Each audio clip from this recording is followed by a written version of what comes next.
Assalomu alaykum hurmatli yurtdoshlar, Fikrat tahlil dasturining navbatdagi soni efirda. Demak, shanba biz tarixga ko'proq yanada ko'proq e'tibor beramiz, chunki yakshanba kuni xotirjam fikr qilish, ibrat va xulosa olish uchun. Demak, studiyada doimiy ekspertimiz professor G'aybulla Boboyorov hamda u insonning shogirdi, tadqiqotchi Muhammad Yusuf Namozov. Assalomu alaykum, xush kelibsizlar. Demak, domla, siz bizga mavzuni o'sha kelishayotganimizda osongina baxtli tilli hujjatlarda turkiy ellar tarixi deb yubordingiz. Biz doim aytamiz, olimlarga osti gapirib yuborish oson, biz keyin uni hazm qilishga qiynalib qolamiz. Baktriyani o'zini tili bo'lganmi? Albatta, endi Sog'diyonaning o'zining tili bo'lgandek, unga qo'shni Baktriyaning ham o'ziga xos tili bo'lgan. Sog'diyona endi bu Samarqandda endi bir mashhur bo'lib ketgan so'q tili bo'lib, endi biz miyamizga singib ketgandi. Lekin Baktriya tili bu. Buni aslida bunga ajablanishingizni ham asosiy negizi bor. Sababi ko'proq ilmiy adabiyotda Sog'diy til yoki qadimgi turkiy til degan iboralar ko'p ishlatiladi-yu, lekin Baktriy tili, Baxtariy tili yoki qadimgi Baktriya davlati degan sal ularning soyasida qolgandikda. Lekin xorijda, ayniqsa chet ellarda Baktriy tili bo'yicha o'nlab mutaxassislar bor. Faqat O'zbekistonda tarixchilar, tilchilar bo'lsin, arxeologlar bo'lsin, rahmatli Edvard Vasilyevich Ritvlazdan boshqa hech kim bu bo'yicha maqola yozib, bunga to'xtalib o'tmagan deyarli. To'g'ri, biz 5-6 yil oldin 10 yilcha bo'lib qoldi bu yozuvni o'rganib, ayrim Baktriy tildan tarjimalar berganmiz rahmatli Andrey Kubatin bilan birgalikda. Baktriy tili aslida Baktriya degan davlat bu miloddan oldingi so'nggi 1000 yillikda 7-6 asrlardan bor bilamiz.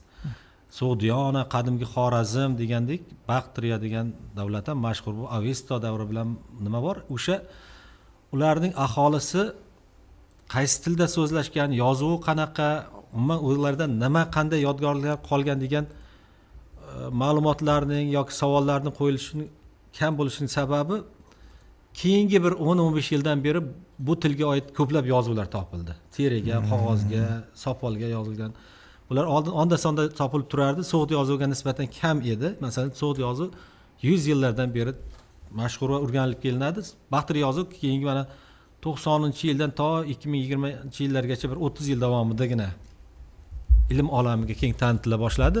Buning sababi o'sha Afg'onistonning shimolidan, o'sha Balx atroflaridan, Kobul tomonlaridan bir 100 ga yaqin hujjatlar to'plami chiqdi. G'orlardan, qadimgi g'orlardan mahalliy afg'onistonlik aholi uni olib yevropaliklarga sotdi yoki o'sha olimlarga ko'rsatdi, nima qilishdi. O'shaning natijasida bularni keyin Nicholas Sims Williams degan o'sha qadimgi ironiy tillar mutaxassisi ingliz olimi ularni tarjima qilib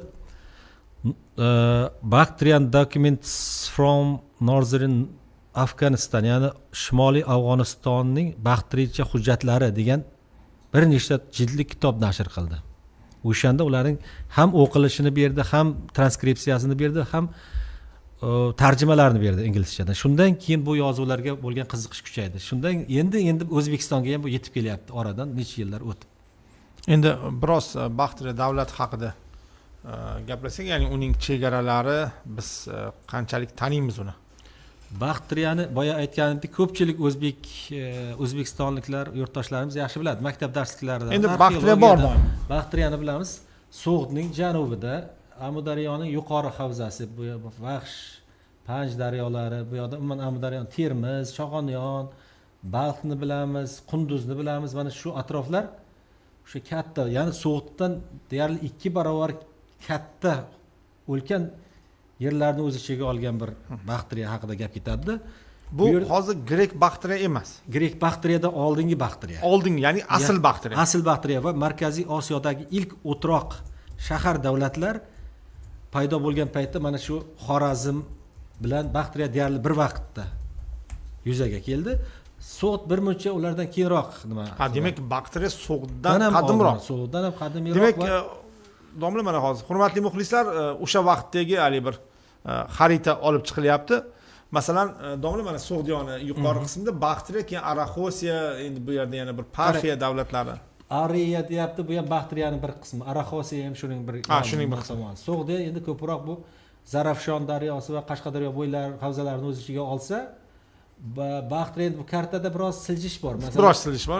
Sog'diyona yuqoriroq bo'lishi kerak. Samarqandning yonida Baxtriya Termizning yonida bo'lishi kerak. Amudaryoni ham sal joy almashibdi, lekin nima bo'lganda ham Demak, bizning qaysi hududlarimiz hozir o'sha Baxtriya tarkibida bo'lgan? hozir shimoliy janubiy O'zbekiston, bugungi Surxondaryo viloyati to'liq. Baxtriya hududi.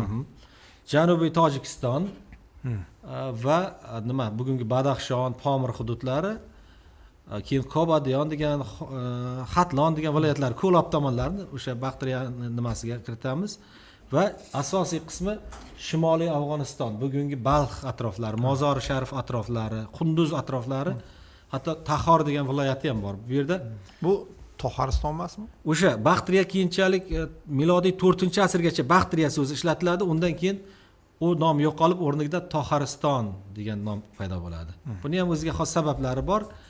Ya'ni Sharqiy Turkiston tomonidan Yuyutchi qabilalar, Ko'shonlar davrida ko'chib keladi. Undan keyin yana Kidariylar degan qabilalar ko'chadi. Bu 4-asr milodiy. O'sha davrdan boshlab 4-asrdan To'xorlar davlati degan ma'noda To'xariston so'zi Baxtriyani o'rnini egallab, endi Baxtriya so'zi tarix Mana endi sahifasidan tushib ketadi. Baxtriya. Bu o'zi qachon tashkil topgan? Baxtriya davlatimi? Davlat. Baxtriya davlati aslida mana bu Avisto miloddan oldingi 7-6-asrlar, ya'ni Ahamoniylar saltanati bu yerni egallaganda O'rta Osiyoni, o'sha ularga bo'ysunuvchi satrapliklar haqida so'z boradi. Mana o'sha Baxti davlati deydi yoki So'g'd deb aytiladi, Gava So'g'd deydi. Mana shu paytdan boshlab tilga olina boshlaydi. Gava degan davlatmi? Gava bu nima bilan? So'g'd bilan aloqali. O'zimizda ham G'avosoy degan nomlarida ham o'sha davomchisi deb qaraladi. Demak, Baxtriya ilk o'zbek davlatchiligi deb aytilamiz. Aslida O'zbekiston hududidagi ilk davlatchilik yoki O'rta Osiyo davlatchiligi deydigan bo'lsak, bu ham tojiklarning davlati, ham turkman, ham o'zbeklarning qadimgi ajdodlarining ilk o'troq davlatlari bo'lgan bu miloddan oldingi 7-6-asrlar borku, o'sha davrda bular nima bo'la boshladi? Dunyoga tanila boshladi. Ya'ni ham Yunon manbalarida, ham Eron manbalarida tilga olina boshladi, Hind manbalarida. Mana shundan keyin bu bir Baxtriy xalqi, Baxtriy tili, Baxtriy o'lkasi degan bir atama shu bir 1000 yilcha ishlatildi-da. 1000 yilcha ishlatilgan. 1000 yil ham kichik muddat. Kichik muddat emas. Faqat uni To'xariston deb nomini egallagandan keyin ham ba'zan Baxtriya To'xariston ham deb ishlatildi, lekin ishqilib 1000 yillik bir tarixi bor. Endi uning tashkil qiluvchilarichi? Bular Baxtriy degan millat bo'lganmi yoki bu faqatgina sulolami? Ular uchun, u davrlar uchun millat emas, elat degan so'zni. So'g'di elati, qadimgi turk elati yoki Baxtriy elati deyish mumkin. Baxtriylarning nomi aslida Ariya deyilgan. Mana kartada qarang.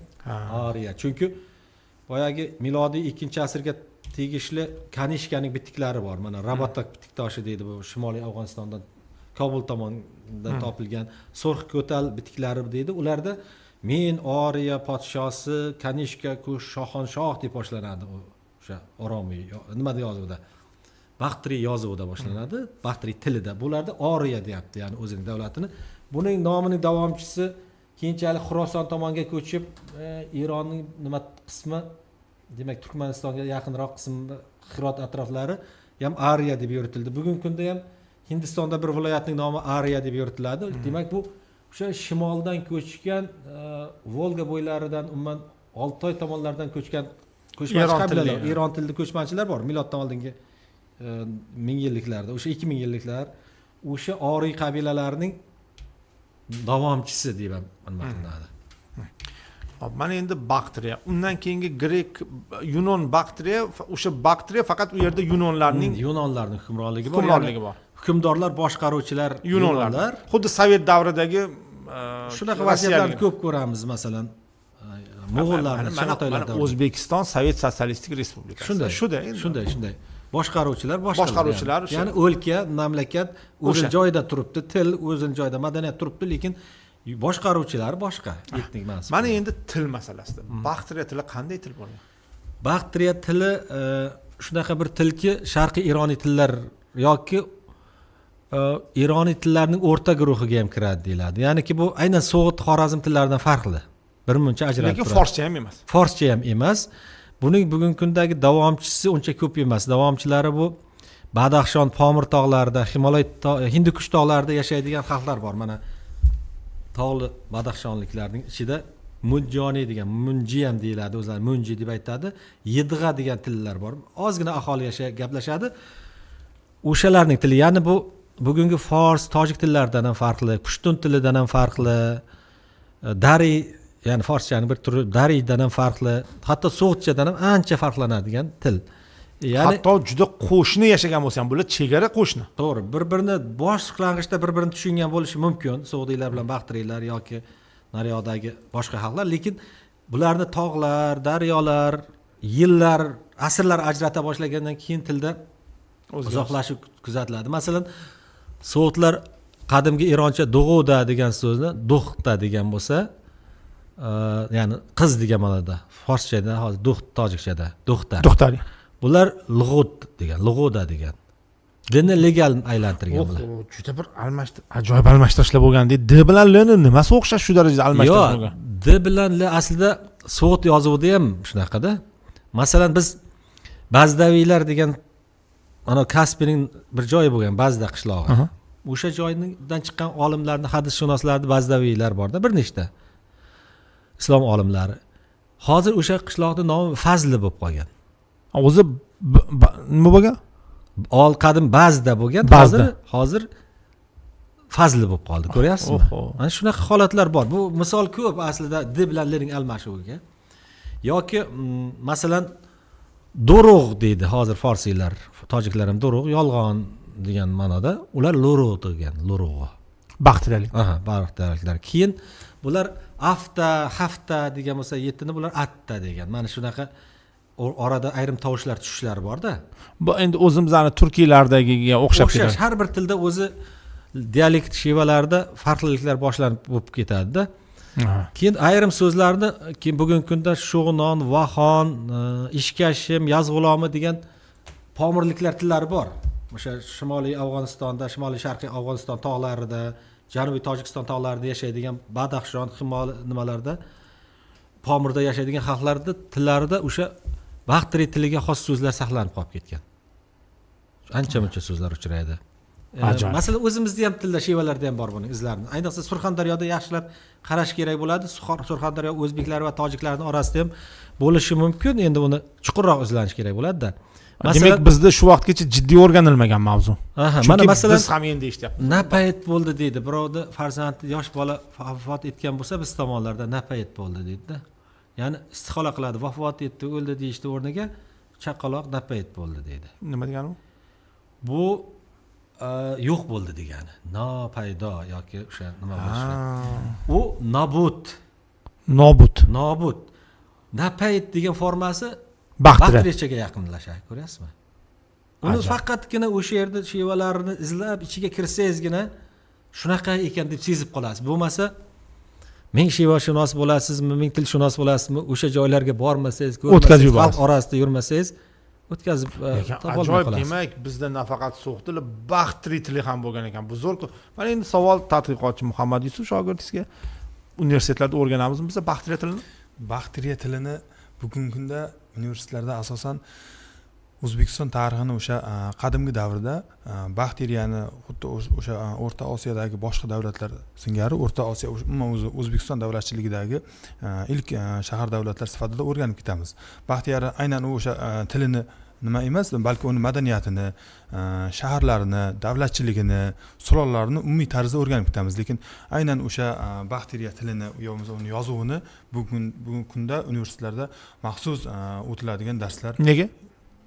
Endi hozir bu kam o'rganilgandanmi yoki mutaxassislarning kamligidan, adabiyotning kamligidan? Mana o'zbek tilida izlab ko'rdim deyapti. Baxtri tili, alifbosi, til xususiyatlariga oid deyarli ma'lumot topolmadim deyapti-da.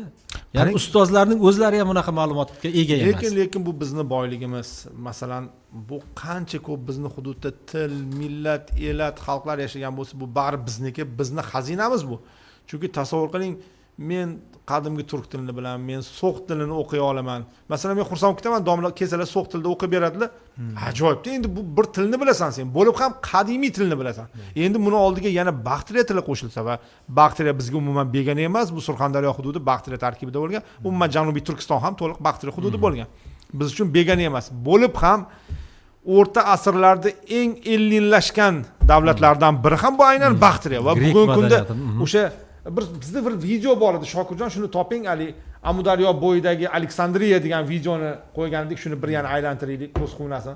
Amudaryoni bunday katta bo'lib oqishini oldida bir port shahar, nima deydi, Aleksandriya Oks nimadir degan bir shahar bor-ku, Aleksandriyasi. Ha, Oks Aleksandriyasi. Bu o'sha Baktriya. Bu o'sha keyin ellinlashgan Yunon Baktriya biz uchun juda, biz tarixda o'qiganimizda umuman Yunon Baktriya haqida o'qiganimizda bizga juda bu yerda greklar bo'lganmi deb hayron bo'lasizda. Endi greklar kelib istilo qilgani alohida masala. Chunki boshqa narsada mahalliy yerli aholi orasida tojiklarda, o'zbeklarda shunday bir nima bor. Rivoyatlar bor. Bu yerda Aleksandr Makedonskiyni avlodlari qolib ketgan deydi. Tog'larga chiqib ketgan deyshadi. Hatto buni qanday isbotlaysiz desa, o'sha ko'k ko'zli, uzun bo'yli, sariq sochli, qizil sochli insonlar haligacha bor, qishloqlari bor deydi. Yo tojikcha yo o'zbekcha so'zlashadi-yu, lekin o'sha Makedon degan qishloq bor deydi. Makedon tasavvur qiling. O'sha Surxondaryo viloyatida deydi. Keyin bu faqat buni hozirgi aholi aytmayapti, hozir kitoblarni o'qib olib. Buni Boburnomada ham Bobur aytadi, mana o'sha Badaxshondagi deydi, shohlar deydi, o'zini Iskandarga borib taqaydi deydi. Uni boshqa arab manbalarida ham, boshqa o'rta asr manbalarida, fors, turkiy, arab tilli manbalarda ham Badaxshon shohlarini deydi, qadimiy bir 2000 yillik tarixi bor. Bular nimaga? 1000 yillar tarixi bor, bular nimada deydi. Xalq orasida o'shalarda saqlanib qolgan va faqat hukmdorlar, boshqaruvchilar shularning avlodi bo'lganlargina chiqadi deydi. Hatto Temuriylar ular bilan xudo anda ham bo'lgan. Endi demak, xalq orasida shu, demak, greklar, grek aholi, yunon aholi, askarlar, ularning avlodlari qolib ketgan. Yillar o'tib, mana bizning oramizda arablar saqlanib qolgandek, yunonlar, lekin ular juda qadimiy bo'lgani uchun nisbatan kam. Masalan, o'z-o'zidan yo'qolib ketmaydi, ular Gretsiyaga qaytib ketmaydi, Yunonistonga. Ruslar bor-ku bizda, juda ham shunday. Juda ham ko'pchilikni tashkil qiluvchi bizda ruslar bor, bizning xalqimiz u. U ya'ni boshqa xalq emas, u O'zbekiston yurtdoshimiz, ana shu. Bizning yurtdoshimiz, bizning xalqimiz, lekin rus millatiga mansub masalan. Yoki koreyslar to'g'risida-chi. Uzoq sharqdan kelgan koreyslar ham bor. 300 ming bir koreys aholimiz bor. O'zbekistonliklar, O'zbekiston xalqi. Mana hozir endi o'sha Grek Baktriya davlatining suratini olib chiqing Shokirjon. Umuman bir tasavvur hosil qilish uchun muxlislarimizga ham videosini qo'ymoqchi edi shekilli. Videosini topinglar. Buni alohida yuborgan edim men. Keyin boshqa xaritani qo'ysak yaxshiroq bo'lardi. Bunda endi Yo'q, albatta, buni hozir o'zgartiramiz. Baktriya, Ariya deb aniq qilyapti-yu, aslida ikkovini bitta nomi bir. Bittasi Ariya deganda ko'proq bu yerda Xorosonni nazarda tutib qo'ygan shekilli. Lekin bularning madaniyati, tili yaqin bo'lgan, o'sha sharqiy ironiy tillar. Qarang, mana Grek Baktriya davlati. Shokirjon yubordim. Bu ham juda bir katta nima. Aleksandr, qarang, miloddan oldingi 4-2 asrlarda bir 200 yil, 150 yildan ko'proq boshqaruvda bo'lgan bir Yunon sulolasi. Bu davrda Yunonlarga xos madaniyat tarqaladi, til, yozuv. Ana o'shani biz nima deymiz? Ellinlashtirish. Ellinlarga xos san'at, teatrlar, o'sha har xil spektakl, nimalar, sahna o'yinlari bizda bo'lgan. Bizda bo'lgan va o'sha kulib turgan, yig'lab turgan masxaraboz tasvirlar, haykallar topiladi. Yunonlarga xos cholg'u asboblari topiladi, bilasiz. Yoki ko'plab ibodatxonalar, qurilish binolar topiladi, o'shalarga xos, bilasiz, Yunon madaniyatida arxitektura, me'morchilik juda ham kuchli. O'shalar bilan katta-katta ustunlari bilan yozuvlar ko'p topiladi. Tangalarda hukmdorlarning ismi, masalan, Dimitriy deydi, Yevkratet deydi, Yunonlarga xos ismlar. Hatto Aleksandr Makedonskiyning o'sha nima ikki shohli bosh kiyimi tasvirlangan nimasi bor. Iskandar Zulqarnayn shohi bor deb tangalarda ham bor-da, shu darajada. Shunday degan nimalar, rasmlar hatto topildi. Endi bu Hindistonni, Shimoliy Hindistonni, Pokiston hududlarini, bugungi O'zbekiston, butun O'rta Osiyo, Turkmanistonni, Tojikiston, Afg'oniston hududlarini o'z ichiga olgan bir yirik bir davlat, bir madaniyat bo'ldi. Ya'ni Yunon Baktriya shunaqa katta shohli. Endi buni ozgina bo'rttirib yuborilgan. Xorazm masalan vassal qaramroq bo'lgan. Sirdaryo bo'yigacha yetib kelmagan. Endi ko'pincha bilamiz, hamma joyda ulug'ligini, ulkanligini bildirish uchun ham salgina qo'shib yuborishadi. Biroz oshirib yuborishadi. Lekin aynan Baxtriya va unga qo'shni hududlarda bo'lganligi rost. Aynan Hindistonda yoki Pokistonda, Afg'onistonda, chunki har qarshi yerini qazganingizda aynan Baxtriyaga, Yunonlarga xos topilmalar chiqadi, shaharlar, o'sha idishlar, tangalar, umuman binolar chiqadi-da qoldiqlari. Shunga qarab, elin madaniyati deymiz, bu bizni hududda bir mahalliy va elin madaniyatini qorishgan bir madaniyat yuksalgan bir davrlari bor. Qancha davom etgan taxminan? Endi bu davlat bir 200 yilga yaqin davom etdi. O'sha Grek Baxtriy davlat, tasavvur qiling. Salavkiylar davlati ham deb tilga olamiz. Bu ancha muddat 200 yil o'zimda qolsa. Bularni miloddan 8 avlod. 2-asrda shimoldan, sharqiy Turkistondan, mana Tian Shan, Oltoy tomonlardan Yuychi, ya'ni To'xar degan xalq ko'chib keldida, o'sha Pomirni ustidan o'tib, Termiz atroflariga kelib, Balx atroflarida bu greklarni yengib bir 100 yilcha 5 ta Yuychi qabilasi bu yerda hukmronlik qildi. Undan keyin ularning o'rnida Kushon degan saltanat o'sib chiqdi. Demak, endi albatta bu yerdagi shuncha Yunon birdaniga Gretsiyaga qaytib ketmagan. Shu yerda qolgan. Qolgandan keyin shu aytganingizdek shu tog'larga chiqib bo'lishi ham mumkin, xudo biladi, yoki o'sha Surxondaryodagi qishloqlarda. Boyagi videoni olib chiqing, bu o'sha Aleksandriya Aksianska, ya'ni Oksdagi Aleksandriya degan shahar haqida. Bu haqda O'zbekistonda keyin katta bir akademik Edvard Ritviladze ham, Edvard Vasilyevich Ritviladze ustozimiz umrini mana shu yodgorliklarni qazib o'rganishga bag'ishladilar. Haqiqatan ajoyib mana bu. Qarang, bu o'sha aynan bu saqlanib qolgan bu kemalar qatnab turgan, savdo sotiq gullab yashnagan Yevropa bilan Xitoy, Osiyo madaniyatini, Hind madaniyatini bog'lab turgan va bizning tariximiz uchun tegishli bo'lgan meros bo'lgan bir nima. Mana qarang, mana shu Amudaryo bo'yida deb ko'rsatilyapti. Bir hatto nomi ham yunoncha bir nom bilan atalgan. Bradvemi degan nom bilan nima qilinardi bu shahar. Hatto Sirdaryo bo'yida ham Aleksandriya Esxata degan xo'jandning nomini aytishadi. Sirdaryoda balkim bo'lgan deyshadi buni nimalarni. Demak, bilamiz Yunonlar Ahamoniylar davlatiga nuqta qo'yib, uni o'rnini egallagan bir yirik saltanat. Dunyodagi eng dastlabki ilk dunyoviy saltanatlardan biri hisoblanadi. Ahamoniylar undan oldin bo'lsa, keyinchalik Xunlar, undan keyin Turk xoqonligi davom ettirdi bunaqa yirik hududni. Keyin Mo'g'ullar, keyin Timur, Usmoniylar qilib tegirmon charxab aylanaverdi, lekin bizning yonimizda aylandi. Hammasi shunday. Ya'ni bir tomon tegib ketgan bo'lsa, ba'zan biz o'sha yerga, o'sha saltanatning markaziga aylandik. Albatta, juda ham ajoyib. Mana Amudaryo bo'yida endi hozir suv masalasi taranglashayotganda bu yana ham ko'rish ajoyib. Ya'ni mana shuncha ko'p suv va uning yonida bu port shahar hisoblanganda bu yana eng qizig'i bu port shahar hisoblangan. Qarang, eng qizig'i Edvard Vasilyevich bir joyda yozib ketadi. Endi yozma manbalarga tayanibdi. Bu yerda dedi, ilk o'rta asrlarda ham yoki undan oldinroq ham dedi, Komed degan xalq yashagan dedi. Komedilar dedi. Ularni Komeji ham deb aytiladi. Komeji dedi, bular dedi qiladigan xizmati Amudaryodan karvonlarni, aholini o'tkazib qo'yish bilan shug'ullangan, kemalar orqali. Endi u kishi aynan kema so'zi bilan aloqalantirmayapti, lekin Komeji degani turkcha kemachi degan so'zga. Qadimgi turkchada kema deyilgan. Kema deb o'zbekchalashib ketdi. Kemami o'zi? Kema. Turkchada gema deydi, turkmanlar ham gema deydi, biz kema deymiz. Qozoqlar kema deydi. Qarang, o'sha Qoshg'ariyda ham kema. Mana shu kemachilik bilan bu agar rost bo'lsa, bu ma'lumot to'g'ri bo'lib chiqadigan bo'lsa, aynan o'sha paytda ham turkiylar bir qismi aynan Baxtriylar bilan, sharqiy ironiy xalqlar bilan, ellar bilan birga yashab, kemachilik bilan shug'ullangan, o'tkazib qo'yish kasbi bularning o'sha, ya'ni kema qayiqlarda o'tkazishgan, kemalar bilan, keyin boyagi tulumlar bu bilan 19-asr oxirlari 20-asr boshlarida turkmanlar shug'ullangan. Termiz atrofida. Yana bu Amudaryo Kaspiyga quyilganini inobatga oladigan bo'lsak, bu jiddiy logistika, albatta xalqaro bir suv yo'li. Yana bo'lib ham o'sha davrdagi eng rivojlangan hududda, chunki u vaqtda Afrikalar yoki Amerika, Avstraliyalar to'g'risida gap yo'q. Bu eng rivojlangan savdo sotiq bo'layotgan dunyoning markazi bu Xitoydan Yevropagacha. Ya'ni uni eng markazida biz joylashtiramiz. Shunday. Rahmat domla, endi bevosita mana Baxtriya to'g'risida gaplashdik, uni tili haqida gaplashdik. Demak, yozuvi haqida endi. U qanday bo'lgan?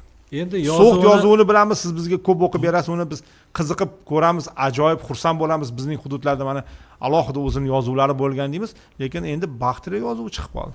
Bu haqda boya yo'lda kelayotganda Muhammad Yusuf shogirdimiz bilan ozgina tortishdik.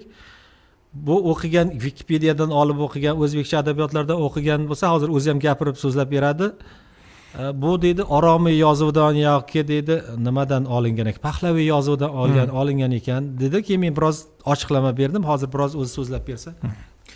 Endi bu Baxtiriya yozuvi haqida aytadigan bo'lsak, Baxtiriya yozuvi bugungi kundagi o'sha grek yozuvlari bilan deyarli bir xil. Grek Baxtiriya o'sha davlatida ham biz aytishimiz mumkinki, o'sha greklardan yozuvlarni o'zlashtirgan bo'lishi ham mumkin. Balki undan oldin ham Baxtiriyani o'zining yozuvlari bo'lgan deb aytamiz. Endi Baxtiriya ham yirik davlat bo'lgan. Biz Baxtiriyani agar oladigan bo'lsak, tarixida 8-7 asrlarda bu uchraydi. Asosan manbalarda bu davrda qanaqa uchraydi? Bu davrda bir katta yirik davlat maqomida uchraydi. Uning o'sha yiriklashib kelgan davrigacha undan ham oldinroq tarixi bor bu davlatni. Bu O'rta Osiyodagi o'sha Baxtiriya, Sug'diyona, Xarasmiya deyiladi Yunon manbalarida. Qanday bayroqli Baxti davlati deb Avistoda tilga olinadi-yu. Bu Avesta manbalarida ham mana shu O'rta Osiyoda davlatlar sifatida eng yiriklaridan hisoblanadi Baxtiriya davlati. Shuningdek, bu xalqlarning Baxtiriya davlatining o'zini yozuv tizimi, o'zini o'sha tili, o'zini davlatchiligi bo'lgandek, keyinchalik bu Yunon Baxtiriya nimasiga kelib, Grek Baxtiriya davlatida ham o'sha Yunonlardan yozuv tizimini o'zlashtirib, o'sha kerak bo'lsa ularga harflar qo'shib, o'zlarining o'sha tillariga moslashtirgan deb ayta olamiz. Ayni o'sha tilda bugungi kunda manbalari ham saqlanib qolgan. Biz o'sha manbalardan foydalanib, bugungi kunda o'sha Baxtiriyadagi Yunon Baxtiriya davlatini nimasini, faoliyatini o'rganib kelmoqdamiz endi bundan. Qarangda, mana bu yerda nima qilsak, bular boya Yunon yozuvidan dedi. Men yaxshilab yo'lda tushuntirdim, qarang. Yunon yozuvi bilan aslida Oromiy yozuvi, Finiki yozuvi orqali bir-biriga qarindoshchiligi bor. Mana boyagi So'g'd yozuvidagi a bu teskari yonboshqa yozilarda yoki o'sha Oromiy yozuvidagi alfa, ya'ni ho'kizning boshi. Boshida bu aning tepaga qaragan bu. Ya'ni ho'kizning shoxi bilan nima qilingan. Bu yerda endi grek nimasida bu Yunon yozuvida buni teskariga olinyapti. Mana qarang, tepada mana Yunon, bugungi Yunon yozuvi, pastda Baxtiriya yozuvi. Qarang belgilarni. Tepadagi hozir Baxtiriya yozuvi bu. Mana qora, tim qora ko'rinayotganlari bular Baxtiriya yozuvi. Tepasidagi sal xiraroq ko'rinayotgani bor, mana bu. Bular grek yozuvi, Yunon yozuvi. O'xshayapti-yu. Bir xil. Faqat endi bundan ham oldingi davrlarni olib qarasak, Ko'shonlar davrida bir xil deyarli. Ya'ni Yunon Baxtiriya yozuvidan umuman farqi yo'q. Bitta ikkita harf qo'shyapti, harf belgisi. Bu endi sal yuguruk tezlashtirilgan. So'g'd yozuviga o'xshab, buni ham bosqichi, keyingi bosqichda yuguruk ko'rinish oldi. Chunki yozishga ehtiyoj, tez yozishga ehtiyoj tug'ilgandan keyin bular tezlashtirdi. Qarang, mana yirik, mana bu a'si hozir biz lotinda ishlatadigan a'dan uncha farqi yo'q. B'si ham shunday. O'xshaydi. Keyin qarang, mana uning mana busi kichik harfi, demak, bu ham unday uzoq emas. Buni shunaqa yozamiz-ku. Mana D harfini qarang, uch burchak nimasi. Yoki mana shuning E harfida tepasi yo'q, lekin baribir nimasi bor. Yoki mana H yumshoq H. F ni qarang, Kirildagi F bilan bir xil. Kiril yozuvini bilamiz, o'sha ruslarning Kiril bilan Mefodiy greklardan olgan. Yoki G harfini qarang, mana G ham bu o'sha Oromiy yozuvidagi gamal, tuyaning boshi. Gamal degan tuya, hozirgi arabchadagi jamal. Endi qarang, bu yerda E ni ko'ryapmiz, mana K bir xil, lotinda ham, Kirildagi lotin nima bilan. Endi yozmasida sal farqlanyapti. L ozgina farqi bor, lekin o'shanda ham biz yozgan L. Unaqa salgina o'zgarishlar bor. M deyarli bir xil. Ya'ni M Kiril lotindagi o'zimda qolib qolsa deyarli harflar bir-biriga o'xshab turibdi. Ya'ni hammasi solishtirib ko'rsangiz, mana O harfini qarang, O dumaloq o'sha yoki W wow. Bu ham bir xil, P ham Kirilda. Buni bunday tasavvur qilish mumkin. Yarimi lotinga o'xshaydi, yarimi Kirilga o'xshaydi. Bu o'sha Baxtiriya tilining yozuvimi? Tilining yozuvi. Hozir bir ikkita misol keltiramiz, o'qishga harakat qilamiz. Qarang, Kirildagi P, Kirildagi R. Mana ruscha, yangi Kiril alifbosi negizidagi o'zbek yozuvi degan shuni bilamiz. Yoki mana S harfini qarang. Yo, bu hammasi bir xil domla. Bir xil, hammasi yo'q. Masalan buni ko'rganimda bu yerda jiddiy farq ko'rganim yo'q hozir. Masalan mana bu yerda hattoki buni birozdan keyin nimasini ko'ramiz. Kushonlar davrida, kanishka davrida ishlatilganini qarasangiz, umuman bir xil. Bu endi bu ilk o'rta asrlarda yozilganda tez yozadi. Shu kuniga qancha hujjatlar keladi, odamlarga arxivdan hujjat qilib beradi, oldi soatni borib ijaraga berish, yuridik hujjatlar, qarz olish, tilxatlar bor. Ularni yozish uchun sekin-sekin yozib o'tirish kerak emas-da. Yugurib tez kotiblar yozadi. Shunaqa hujjatlarni ko'rsak, juda tez yozilganini ko'ramiz. Xususiy yozuvga o'xshab qoladi bu tarz bilan. Ko'rsak bo'ladimi agar shuni Nurbek ana u Kanishkan tangasi bor edi. Shu yerda bir uzun bo'yli boyaga tik turgan hukmdorning nimasi.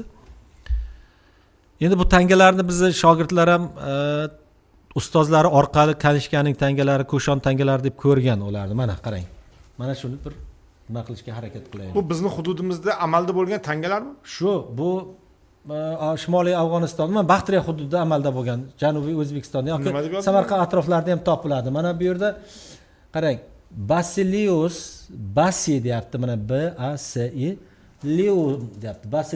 Basilion degan grek Yunon tilida xoqonlar xoqoni yoki shohlar shohi, shahon shoh, hukmdorlar hukmdori, Kanishkoy deyapti. Mana K A mana lotindagini H bilan beryapti endi. Kanish mana Ko'shonlar mana bittagina mana shu harfni qo'shdi bularga. Nima bu? Grek tilida bo'lmagan sh harfini, tovushini qo'shdi. Uning uchun sh harfi yo'q. Sh yo'q edi, unda s o'shaning o'rniga r ga o'xshashroq, lekin r boshqacharoq bilasiz. Bu yerda o'rtadan bunaqa chiziq tortdi, do'maloq. Ya'ni bu yerda qorinchasini shu yerga nima qildi? K O Y. Kanishka. Kanishka mana bu yerda turibdi. Boshqa tangalarda Basilius Basilionning o'rnini Kanishka sho'ano sho'o, ya'ni Kanishka shohon shoh degan so'z o'rin olgan. Biroz forschaga yaqin. Ha, ya'ni Eron davlatchiligini, ya'ni nimalar davlatini, bu Ahamoniylardan emas, Parfiya davlatining an'analarini davom ettira boshlayapti. Ular ham shohon shoh deyapti o'zini. Bular ham ular bilan tenglashtiryapti. Orqasida Helios degan so'z bor. Bu grek afsonasiga xos bir ma'budning tasviri. Mana bu yerginada Ko'shonlar o'zining ko'chmanchi muhitidan mana bu Sharqiy Turkistondan olib kelgan Oltoylardan tamg'asini qo'yyapti. Urug' tamg'asini. Tamg'alarni bilamiz, bir huquqiy nima, birorta, ya'ni ko'chmanchi, ayniqsa turkiy xalqlarning ota-bobolariga ko'proq to'g'ri keladigan bir tamg'a qo'yish belgisi bor. Mollarga, otlarga Ko'shonlar Oltoy va Tianshan tog'lari tomonidan. Ular turkiymi? Ular yo'q, bunaqa deyiladi. Bular toharlar deyiladi. Toharlar kimlar? Bular o Sharqiy Yevropadan, Hind Yevropa til oilasidan ajralib chiqib, Kunchiqar tomonga siljib, bular Volgani oshib o'tib, Orol bo'yidan o'tib, Sirdaryo bo'yidan o'tib, Yettisuv Qozog'iston, Toshkent atroflaridan o'tib, keyin nimaga? Hozirgi Turfon, Urumchiga borib joylashgan bular. Urumchi atroflarida ko'chmanchi bo'lgan. Eron tili. Bundan 4000 yil oldin Eron tili emas, bular Tohar tili deyiladi. Tohar tilining ajdodi kim bunda? Tohar tilining ajdodi Hind Yevropa til oilasi. To'g'ridan to'g'ri. Aha. Hind Yevropa til oilasini bilamiz. German, Lotin, Roman, Slavyan, Fors, Hind deb nimalar, Baltiq deganda. Bularniki Tohar tili shunday bir tilki, Kentium tillar nimasi deyiladi. Yevropa tillari ikki xil nima bo'ladi. Sentum, Kentum. Nima? So'z boshidagi k qiladi. Ya'ni sen, mana sentir deydigan, kentir deydiganlar bor. Forslar sang desa, bular kang deydi toshni. Keyin nimasi bor? Bularning tilida Litva tillariga ham yaqinlashib ketadigan tomonlar, Baltiq tillariga yaqinlashadi. Angliyadagi German qabilalari, bugungi inglizlar borishdan oldingi xalq bo'lgan keltlar. Keltlarning tiliga ham yaqinlashib ketadi. Toharlarmi? Ular qayerda hujjatlar kelgan? Chunki bularning yashagan yadro o'chog'i bularning Sharqiy Yevropa edi. Sharqiy Yevropadan butun dunyo bo'ylab 5000 yil, 4000 yil oldin tarqala boshlagan paytda tillarda ham uzoqlashish boshlandi. O'sha yerda kim bir-biriga yashagan bo'lsa, birov bu tomon Kunchiqar tomon ketdi, birov Kunbotar tomon ketdi. Oradan 4000 yillab, 3000 yillab ajralyapti, tilda farqliliklar bo'lyapti-da. Toharlar bu Hind Yevropa til oilasiga kiradi. Alohida tohar tarmog'i. Yuichilar o'shalar deyiladi. Xitoyliklar tohar degan so'zni yuichi deb tarjima qilishgan ko'pincha. Endi mana shu toharlar keyinchalik Baxtriyaga kelib Toharistonni tashkil qildi. Toharistonni va ularning unvonlari orasida Turkiy Yabg'u degan unvon bor. Hukmdorlarda To'qto, Kanik, Giray degan Turkiyaga tortadigan ismlar bor, hukmdor otlarida, boshqaruvchi ismlari. Shularga qarab to'xorlarning yonida, chunki bular Oltoy, Sharqiy Turkistonda yashagan paytda bular turkliklarning proto-turklar bilan, ya'ni old turklar bilan qo'shni yashadi, aralashib. Xunlardan ham oldin. Aha. Xunlar davrida. Bular keyin xunlarning ta'sirida janubiy g'arbga, Ajoyib. kunbotar tomonga ko'chgan paytda orasida turkiy elementlar ham, turkiy belgilar ham keldi deyapti. Hatto ba'zi olimlar, ayrim yevropalik olimlar aytadi, Kushonlarning bir yirik urug'i turkiy bo'lgan va ular boshqaruvchi toifa bo'lgan deydi. Endi turkiylar qayerda bo'lsa boshqaruvchi. Sababi bunday deyishga sabab unvonlarning turkiy ko'rinishlari borligi, keyin Surxondaryodan topilgan Xolchayon haykallari bor. Surxondaryo viloyatida haykallar bor, butun bir zal hududi, katta bir nima hudud ochilgan. Xona, bino, o'shaning ichida haykallar turibdi. O'sha haykallarni tozalab nima qilganda ko'zlari qisiqroq, soqolsiz, mana endi Baxtriylar qadimgi oriylarda soqollik, qirra burunli insonlar, ko'zi katta insonlar bo'lsa, bular ko'zi qisiqroq, yuzi o'zinchoqroq, soqolsiz hukmdorlar, boshqaruvchilar. Shunga qarab mana deydi Kushonlarda ham o'sha turkiy elementlar bor. Aynan Kushonning hammasi turkiy emas, bir bo'lakginasi degan fikr bo'lyapti. Endi buni kelajak ko'rsatadi, qanchalik chin, to'g'ri yoki. Endi bugungi asosiy mavzuyimiz, muxlisimiz ham turkiylar haqida edi-ku deb yozgan ekanlar. Ha, hurmatli muxlisimiz Umar Fayoziddinov adashmasam. Hali kelamiz, turk xoqonligi hujjatlari bor bu yerda. Biz o'zi ko'rsatuv aynan Baxtriy tilli hujjatlarda turkiy ellar haqida. Lekin siz to'g'ri tushunishingiz kerak. Biz to'g'ridan to'g'ri mavzuga o'tib ketganda Baxtriy tili borligi haqida bilmay qolardik. Biz uchun bu mavzuning yana ham qiziqarliligi, bizni hududimizda So'x tilidan tashqari, eski Xorazm tilidan tashqari endi Baxtriy til ham bo'lgan ekan. Axir bu zo'r emasmi? Bu qadimgi sivilizatsiya degani. Hali hech kim kelib bizga aql o'rgatmasin degani-ku. Buni o'rganishimiz kerak. Demak, biz Baxtriy tili haqida mana bilib oldik. Eng qizig'i, Baxtriy tilining yozuvi bu bugungi kirillitsaga yaqin bo'lib turibdi-da. Shunday. Ya'ni kirillifoniy qayerdan? Latinchamizga ham yaqin. Bunga yaqin bo'lib turibdi. Ya'ni ular Yunonlardan olgan bo'lib chiqyapti. Baxtriy tili Yunonlardan olgan bo'lib chiqdi. Axir bu ajoyib kashfiyot emasmi? Biz uchun albatta. Endi olimlar-ku buni bilishadi. O'zaro suhbatlarda, konferensiyalarda buni muhokama qilib yurishadi. Biz uni bilmay qolamiz. Muhammad, endi hozir ustozimiz bu tangalarga ta'rif berib ketdi. Birinchi, men ikkinchi tangaga nima qilmoqchiman, qo'shimcha. Bu yerda ustozimiz o'qidiki, Helios deb o'qidi. Endi bizda Yunonlar bilan bizda bugungi kunda ham masalan Yunon tilidan kirib kelgan nimalarda, grek so'zlarda masalan Hippokrat deb yoziladi. Bu Helios asli Helios deb o'qiymiz biz buni. Helios bilamizki, bu Yunonlarning quyosh xudosi. Mana bu yerda tasvirlangan odamda shunaqa nima qilinganki, boshida quyoshni ramz belgilari tasvirlangan. Oldida ham shunaqa belgi tasvirlangan. Bunda bu aytishimiz mumkinki, quyosh xudosini tankasida tasvirlangan bo'lishi mumkin deymiz. Endi Helios quyosh xudosi degan nimada tasvirlangan deb ayta olamiz. Buni so'z bilan isbotlab ham tasdiqlab turibdi. qayerdan chiqqani bu tanga? Bular Shimoliy Afg'onistondan, Termiz atroflaridan ko'p topiladi bular. Shundan ayta olamizki, Yunonlar bilan bakteriyaliklarning madaniyati shunaqangi, bakteriyaliklar o'sha Yunonlardan o'zlashtirganki, shu darajada nimalar saqlanib qolgan bugungi tangalar. Ya'ni demak bu 2000 yil oldin bo'lyaptimi? Shunday, ya'ni bu Kanishka milodiy 2-asr bo'lsa 1800 yil. Shunday yillar, shunday. Ya'ni 1800-1900 yillar oldin bizni hududimiz rosa yunonlashgan bo'lgan ekanda. Shunday, endi bu yunonlashgan emas, Yunon va Markaziy Osiyo madaniyatlarining qorishuvi, uyg'unlashuvi. Bu Sovet davriga o'xshab ketadimi?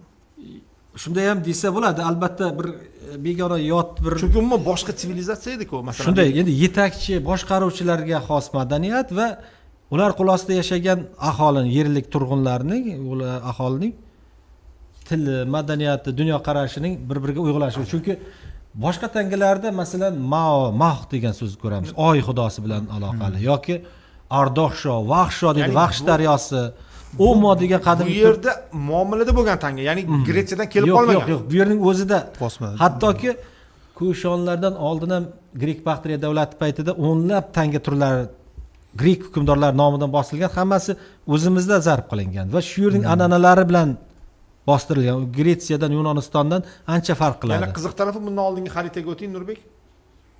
Xaritaga o'ting, xarita bir qiziq jihati bor. Orada salafkiylar davlati deylik, yunonlardan alohida davlat bor va qizig'i qarang domla. Mana Grek Baktriya davlati, Yunon Baktriya davlati. Muxlislar, bu bizga juda qiziq bo'lishi kerak. Yunon Baktriya davlati. Orada Yunon davlati yo'q. Yo'q. Yunon mana bu yerda kichik Osiyoda. Ha, kichik Osiyo. Mana bu yoqda Yunon davlati. Mayli endi kichik Osiyoning yarmi ham o'shalarda edi deng, lekin orada katta hududda, ya'ni masalan salafkiylar, parfiyaliklar turibdi-da. Masalan 3000 kilometr bu yoqda, hatto 3000 kilometr bu yoqda yana bir Yunon davlatidagi gap. Shunday. Ya'ni Yunonlar boshqaruv ostidagi bir davlat. Bu bir qiziq qiziq holat. Nimaga deylik Parfiyada ular saqlanib qolmadi? Salafkiylarni nimaga Yunon salafki davlati emas, Yunon Parfiya davlati emas, aynan Yunon Baktriya davlati.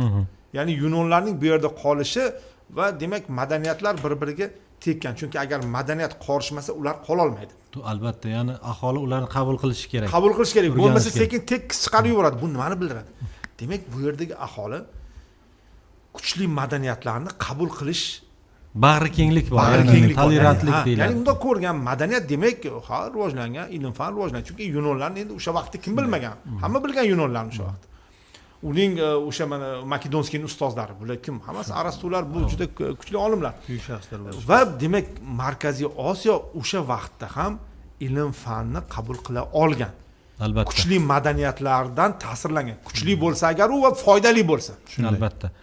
Foydali yutuqlar, bo'lsa. ya'ni insoniyatning, kishilik jamiyatining yutuqlaridan foydalanish. Bu nimasi yomon? Albatta, foydalanish kerak. Undan ana endi domla mana shu hujjatlar. Keyin ham hujjatlarga o'taylik. Chunki hujjatlar masalasi ham ozgina. Mana hozir biz 40 minutdan oshiq suhbatlashib qo'ydik. Endi aynan Turkiya bilan bog'liq tomonlarga qaraydi. Qani mana endi savol. Baktriya tili, ya'ni Baktri deyiladimi endi? Baktri deb aytayapmiz. Baktrani o'z ma'nosi nima? Buni endi har xil baxt deydi yoki balx degan so'z bor-ku. Balx bor shahar. O'sha almashuvidan paydo bo'lyapti. Baktriya deb yoki balxning o'zining nomi ham qadimda Baktriya edi, qisqarib balx bo'ldi deydi. Endi buni aniq bir qadimgi Ironiy tillarga xos so'z. Endi biz buni hozir qaysidir manbalarda aytilgan edi buni. Tushundim. Endi domla, mana shu Baktri tilli hujjatlarda turkiylar haqida nimalar deyilgan? Hozir u hujjatlarni ko'rishimiz kerak bo'ladi. Qarang, Baktrilarni boya ba'zilar hazillashib yoki o'sha baxtlilar o'lkasi ham degan narsalarni aytadi. Bu xalqona ochiqlamada. Unda boshqa narsa yotibdi buning nimasida. Nima deydi? O'sha So't qanchalik qadimiy eski nom bo'lsa, Baxti yoki Baktriya ham qadimiy nom. Hattoki qarang. Parfiya ular hammasi demak Baktriyan Camel deydi yoki o'sha Baktri tuyasi degan nima bor? Tuyaning bir turi bor. O'sha nima ham o'shalar bilan aloqali tarqalgan deydigan nimalar bor. Qarang. Endi mana bu hujjat. Bu nimada yozilgan? Bu teriga yozilgan o'sha Baktrining yuguruk yozuvida. Bu ilk o'rtasilar, yuguruk kursiv. Yozma. Yuguruk degan atama ishlatiladi, o'sha qiya qilib tez yozib ketadi, uzmasdan. Qo'shilib yoziladi. Ha. Yozma. Qarang, yozma va qarang. Bu yerda tepada muhrlab qo'ygan. O'sha so'rg'ich hozir ham ishlatiladi. Pochtalarda xat jo'natilganda, ya'ni ochilishi, haqqoniyligini ta'minlash, ya'ni chinlik bormi yo'qmi degan, soxta emasmi, yolg'on emasmi deb shuni mana xatlar jo'natilgan paytda dumaloqlab shunday nima qilingan. Bu yerda boshlanadi sana deb boshlanadi, krona yoki. Bu arabcha sana degan. Bu Yunon tilidagi xronologiya so'zidan olingan. Sana bunaqa edi. Palon oyda, palon hukmdor Xoqon nimasida shu hujjat tuzildi deb boshlanadi-da. Bu hujjatning mazmuni kimlar muhr qo'ydi, qo'l qo'ydi. Demak, bu so'q tilidan farqli o'laroq chapdan o'ngga. Albatta. Ya'ni so'q tilining teskarisi. Yunonlar qanday yozgan bo'lsa shunday yoki biz hozir lotinda, kirilda qanday yozsak shunaqa yoziladi. Chunki so'q tili o'ngdan chapga edi-ku. Shunday. Bularda hozir mana bu agar biz uchun chap bo'lsa, chapdan o'ngga qarab yozilyapti-da. Qarang, endi bu tez yozilgani uchun o'qish birdan qiyinroq. Mutaxassis bo'lsa, yaxshilab qaragandagina so'zlarni ajratib ola olamiz-da bunda. Ajoyib. hamma joyda bakteriya tili. bakteriya tili. Shuni hozir bir nimasiga o'taylik-da, bu yerda xiraroq bo'lib qolgan. Sal aniqroq ko'ringan bir versiyasini ko'rsang, Yoki boyagi transkript tarjimasiga ham qarasak bo'ladi. tarjimasi bilan olib chiqing. Chunki men so'g'd yozuvidan ancha yaxshi xabardor bo'lsam ham, bakteriya yozuvida biroz qiynalaman aslida. Bakteriya tilida. Mana sizga biroz qiynalsangiz, biz umuman bu til borligini bugun eshitdik o'shancha. Bu o'ylaymanki bu juda ham normal holat. Siz buni biroz qiynalsangiz, biz endi eshityapmiz buni. 678-yilda tuzilgan oldi sotdi shartnoma. Shartnomalar rasmiylashtirilgan. Shartnomalar rasmiylashtirilgan va bu uzun hujjat. Hatto ikkita nusxada bir xil so'zlarni takrorlaydi. Egasiga berib yuboriladi. Undan tashqari ikkita nusxa arxivda qoladi. Bu boshqaruvchi hukmdorning oldida. Qarang, qiziq tomoni turk xoqonligini bilamiz biz. Tarixini turk xoqonligi bu Mo'g'uliston, Oltoy, Markaziy Osiyoni o'z ichiga olgan, Yevrosiyoning katta qismini o'z ichiga olgan yirik saltanat. Bularning yozuvi Urxun Inasoy bitik toshlari, So'g'di yozuvlar derdik. Hozir o'sha 100 ga yaqin hujjatlarning oldida ichida o'nlab hujjatlar aynan turk xoqonligiga tegishli bo'lib chiqyapti. Ya'ni turk xoqonligining hujjatlari bakteriya tilida yozilgan. Bakteriya tilida. Ya'ni turk xoqonligining xaritasini ko'rsak, To'xariston deb nimada bo'lgan, o'shanda hujjatlarni eng albatta boshida boshlanganda bunaqa bo'lib boshlaydi. O'shanda deyapti, qarang, 446-yil edi, ab oyida, Vohmon kunida muhrlangan ushbu hujjat oldi berdi shartnomasi yozilgan vaqtda bu yerda Samingon viloyatidagi Marug'onda Ruh hukmdorligiga qarashli bozorda ezguliklar va umidlar baxshida etuvchi hayratlarga sazovor Ramsid xudosining shohidligida shu yerda Marug'ondagi bozorda sharafli xoqonning tapuqliq eltabari bo'lmish Ruh hukmdori Junlat Shaburonning xabardorligida va Xursaru Tarxon hamda Ruh hukmdorlar bozorining nazoratchisi Dibraz guvohligida palon-palonda tuzilgan bo'lib, shunga shu kishilar guvohlik beryapti deydi. Hujjatlar o'z-o'zidan ikkita odam tuzib qo'ymayapti, ikkita oldi beruvchilarning orasida arxivchilar, boshqaruvchilarning vakillari o'tiribdi va bu o'sha yerda qonunchilik qay darajada mukammal bo'lganligidan ko'rsatyapti-da. Oyi, kuni, haftasi nimasi yozilyapti va har bir guvohlar, taniqlar bitta sanab o'tilyapti. Keyin oxirida mana qarang, kim ushbu oldi shartnomasi hujjatning orqa tomonida kimlar qo'l qo'ydi yoki muhr bosdi? Yaskulning muhri bor, Ramsid xudosi nimasi bilan muhri u yerga qasamyod qilib qo'yapti. Bu arxiv egalari, Ruh hukmdorining muhri bor, Xusar Tarxon turkiy unvon, Dibraz degan odamning ham muhri. Bu Dibraz bu yerda nima edi? Bir kishi edi. Bu hozir mana bu yerda Dibraz guvohligida. Bozorning nazoratchisi. Ko'ryapsizmi? U ham qatnashyapti va bu oldi sotdiga bular guvoh bo'lyapti. Kimning o'g'illari, har bir sizlarga palon deb bo'yinlarga majburiyatlari aytilyapti. Aka-ukalaringizga, o'g'illaringiz va avlodlaringizga biz birodarlarga tegishli bo'lgan ismi xalas bo'lmish deb boshlanib ketyapti. Chunki hali bu yerda hujjatning bir qismi, ya'ni oxirida agar bu 446 deb boshlanyapti, lekin Baxtri sanasi bo'yicha, bu To'xariston sanasi deyiladi. 332-yilda boshlangan. Milodiy 332-yildan boshlaysak, birinchi yili deb 1700 yil oldin. 678-yilda turk xoqonligining nimasida gullab yashnagan davrlari bor. 1300 yil oldin. Aha.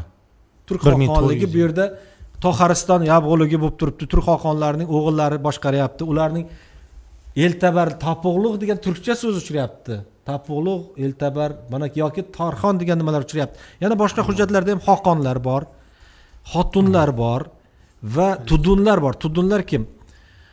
Tudunlar nazoratchi, noyib. Bular bir shaharda o'tiradi, aholidan soliqni yig'adi.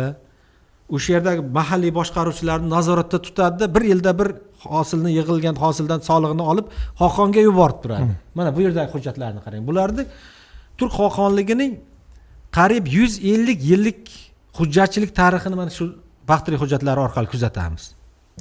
Tasavvur qiling, 100 yillik bitik toshlarda hujjat haqida gap yo'q, oldi sotdi haqida gap yo'q. Ko'proq xoqonlarning faoliyati, endi bitik toshga hamma hujjat yozadigan bo'lsa, shartnomani juda tosh endi. Tosh-ku endi. Yoki nima bor?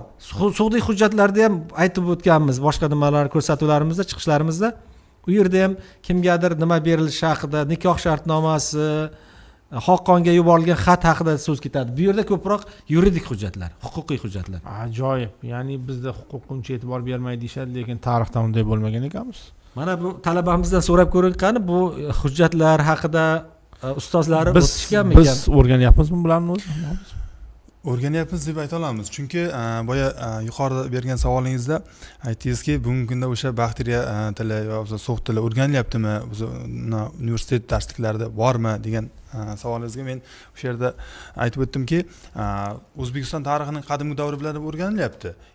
O'sha maxsus yordamchi tarix fanlari orqali ham bu fanlar tillar o'rganilyapti. Lekin juda chuqur emas, o'rganilib o'tilyapti. Umumiy ma'lumot berib o'tilyapti. Faqat biz bu o'rganishimiz kerak, chunki masalan mana Yevropada lotin tilini qanchalik qadrlashadi. Shunday. Bu juda ham, ya'ni u elita biladi deb hisoblanadi. Bu deydi, bu lotinni biladi deydi. Yoki biror bir maqolni aytib qo'ysa aytadiki, lotinda aytyapti deydi. Chunki ularni qadriyatida bu. Bizda mana shuncha tillar bo'lgan. Va bo'lib ham juda qadimiy, kerak bo'lsa ulardan ham oldin bo'lgan. Biz esa ularni chuqur o'rganmayapmiz. Bu yerda o'sha aytib o'tganimizdek boyagi nima Yunonlar kirib kelishi bilan o'sha rasmiy hujjatlarda ham o'sha rasmiylik yana oshadi. Chunki bilamizki, Yunonlarning o'sha tarixchiligida, tarixda respublikachilar ular. Albatta, ularda qonun juda, lekin baribir qonunlar deganda Xitoy ham nomalarida ham aytadi, turkiy qonunlar bor, saudiy qonunlar bor deydi-da. Bularning o'ziga xos qonunlari ham bor. Har bir xalqning davlat bo'lgandan keyin albatta boshqaruvni xalqni tartibga solib turadigan jamiyatni qonunlari bo'ladi. Endi mana shu hujjatning orqa tomoniga o'tsakda, mana bu hujjatlar bor, qog'ozlarni nima qilish uchun bundan iqtisod qilish uchun juda ham qog'ozning, terining juda nimasi bo'lganda, bilasiz. Endi hozirgidek bo'lmagan, yuqori bo'lgan va ularda hujjatning orqa tomonlariga ham yozish holatlari bo'ladi. Keyin Nurbek boshqasiga o'tsak, hujjatlar bu yerda masalan ko'rgan tomoshabin bu yerda bir narsani anglab yetish qiyin. Shuning uchun bu yerda turgani bilan unchalik bir kattaroq hujjatlarni yoki tarjimasini bera qolaylik bu yerda. Transkripsiyasi. Lekin domla bu ham kerak. Bunicha alohida ekranni ham ko'rsatib keting, chunki bizni hududlardan topilgan qadimgi yozma manbalar bular. Bu juda ham ajoyib va ularning shrifti ham juda bizga qiziq. Qiziq narsa, bir narsani yechdi bu hujjatlarning topilishi. Mana Eftaliylar davlatini bilamiz. Bu 450-565-yil, 100 yildan ko'proq boshqaruvda bo'lgan bir saltanat, davlat. Bularning unvonlari qanday bo'lganligi masalasida ko'pchilik olimlar tortishardi-da. Aynan shu hujjatlarda Ibadalloh Yabg'o degan so'z uchradi, ya'ni Eftallar Yabg'osi. Ya'ni o'zi umuman Eftallar turkmi, turkmasmi degan bir bahs bor. Keyin Xitoy yilnomalarida Tegin degan unvon uchrardi.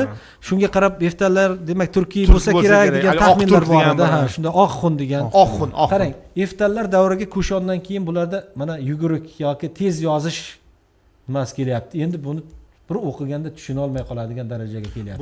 Bu o'sha Baxtri tilida. Baxtri yozuvining tezlashgan va qo'l yozma, tezlashgan, ya'ni bir o'yma, biror joyga bo'rttirib yozish emas, bu juda tez yozilyapti va aynan hujjat tuzilgan paytda boya oldingi turk xoqonligi davrida, Xoqon davrida deyilsa, hukmronligi. Bu yerda endi Eftal Yabg'osi davrida deyapti. Ya'ni Eftallarning boshlig'i. Eftallarning tangalarida Yabg'o bor edi, lekin birovlar o'qilishi bo'yicha tortishib yurardi. To'g'ri o'qilganmi, noto'g'ri o'qilganmi? Mana bugungi kunda bu tortishuvlarga nuqta chek qo'ydi-da. Ya'niki aynan Eftallarning bosh hukmdori, boshqaruvchisi Yabg'o unvonini tashigani. Kushonlarda ham Yabg'o unvoni bo'lganligi, Turk xoqonligida ham aynan To'g'ristonda Yabg'o unvoni bo'lganligini yoki Jabg'o unvoni bo'lganligini mana shu hujjatlar ko'rsatib turibdi. Keyingisiga o'tsak, bu Nurbek lekin bu juda zo'r, juda chiroyli bir san'at asari darajasiga borib qolyapti-da bu. Hamma joyda o bilan tugaydi. Birorta so'z yo'qki o bo'lmasa. Bu nima bilan aloqali?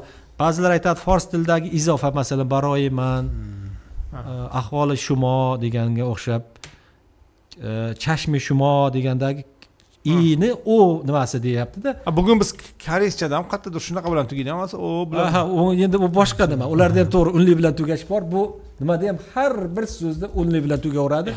Mana bu boyagi siz ko'rsatgan alifboda bu mana Rabatak yozuvi deydi. Bu Rabatak degani Afg'onistonning shimolida, Kobulga yaqinroq joyda Rabatak degan bir qishloqdan, tepalikdan topilgan, So'rxko'tal degan bir tog' dovoni tomonidan. Mana shu yerdagi yozuvlarni ko'rsak, nimada yozilgan bu? Bu yerdami? Yo'q.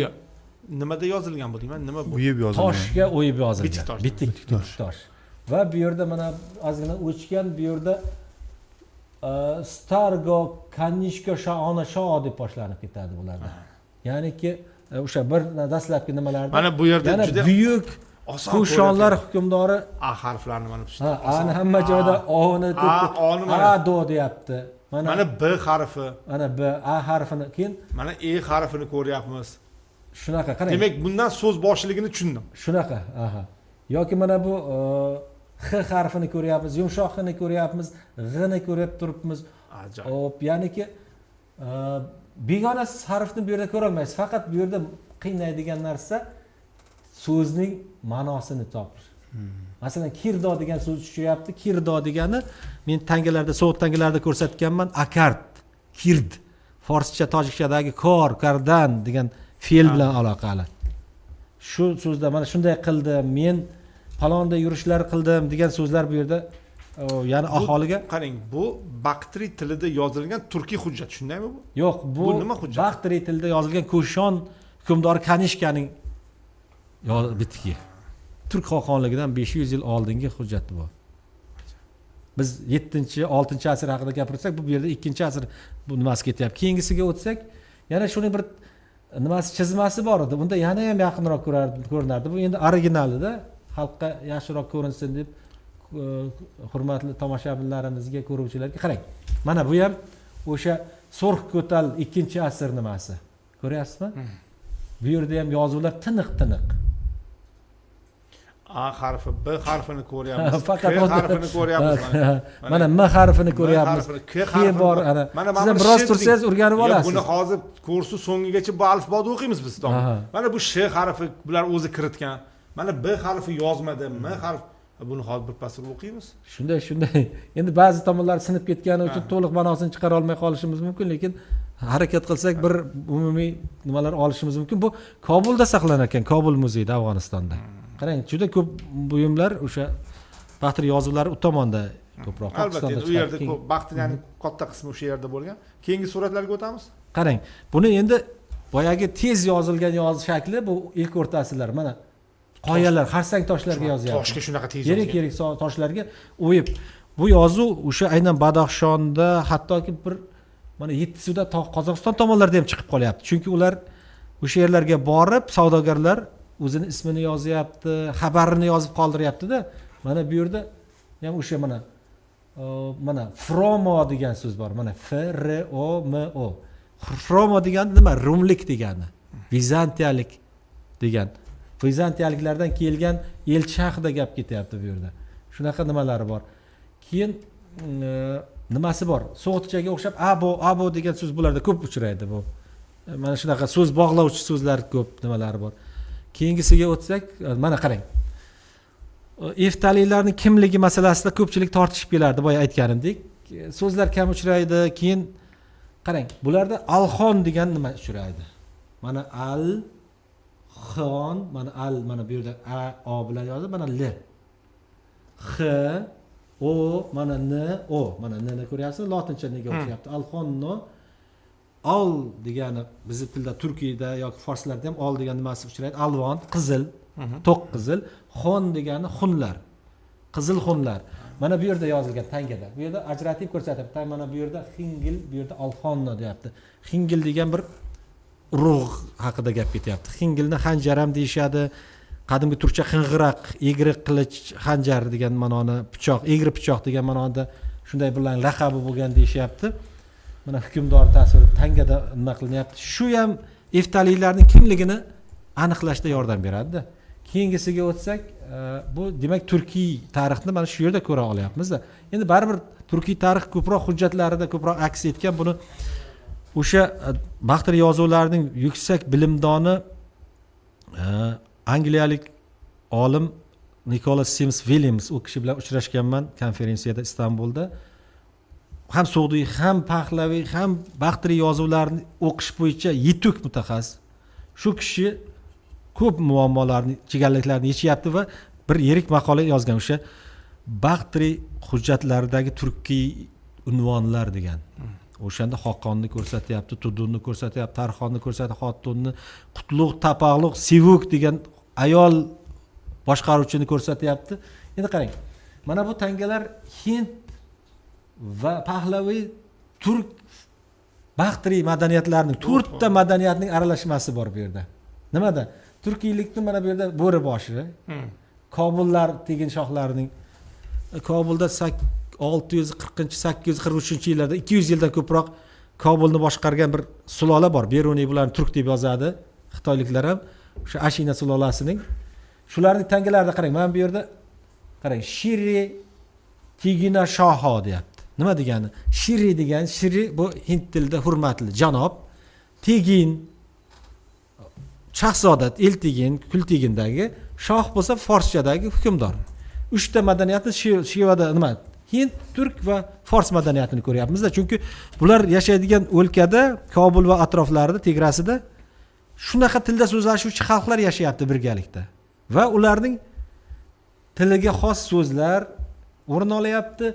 Ayrim tangalarda bir tomonda to'liq Baxtrichada Balx hukmdori, nima Kobul hukmdori Tegin deb yozilsa, shuning o'rtasida xuddi shu so'z forschada ham yozib qo'yilyapti. Pahlavichada ham. Baxtrichada bu tomonda, o'ng tomonda yozib qo'yilyapti. Shunday qilib madaniyatlar uyg'unligini ko'ryapmiz-da. Qani insonlar turli tillarda so'zlashsa ham, qadimda ham ilk o'rtasilarda ham birga kelishib, o'zaro til topishib, totuv yashaganligini mana 1,5 ming yil oldingi nimalar tangalar ko'rsatib turibdi. Yana keyingisiga o'tsak, nimalar bor ekan? Tangalar bor-a? Bir mulohaza bildirib ketaylik domla. Bir muxlisimiz juda ham xafa bo'lib yozib yuboribdilar.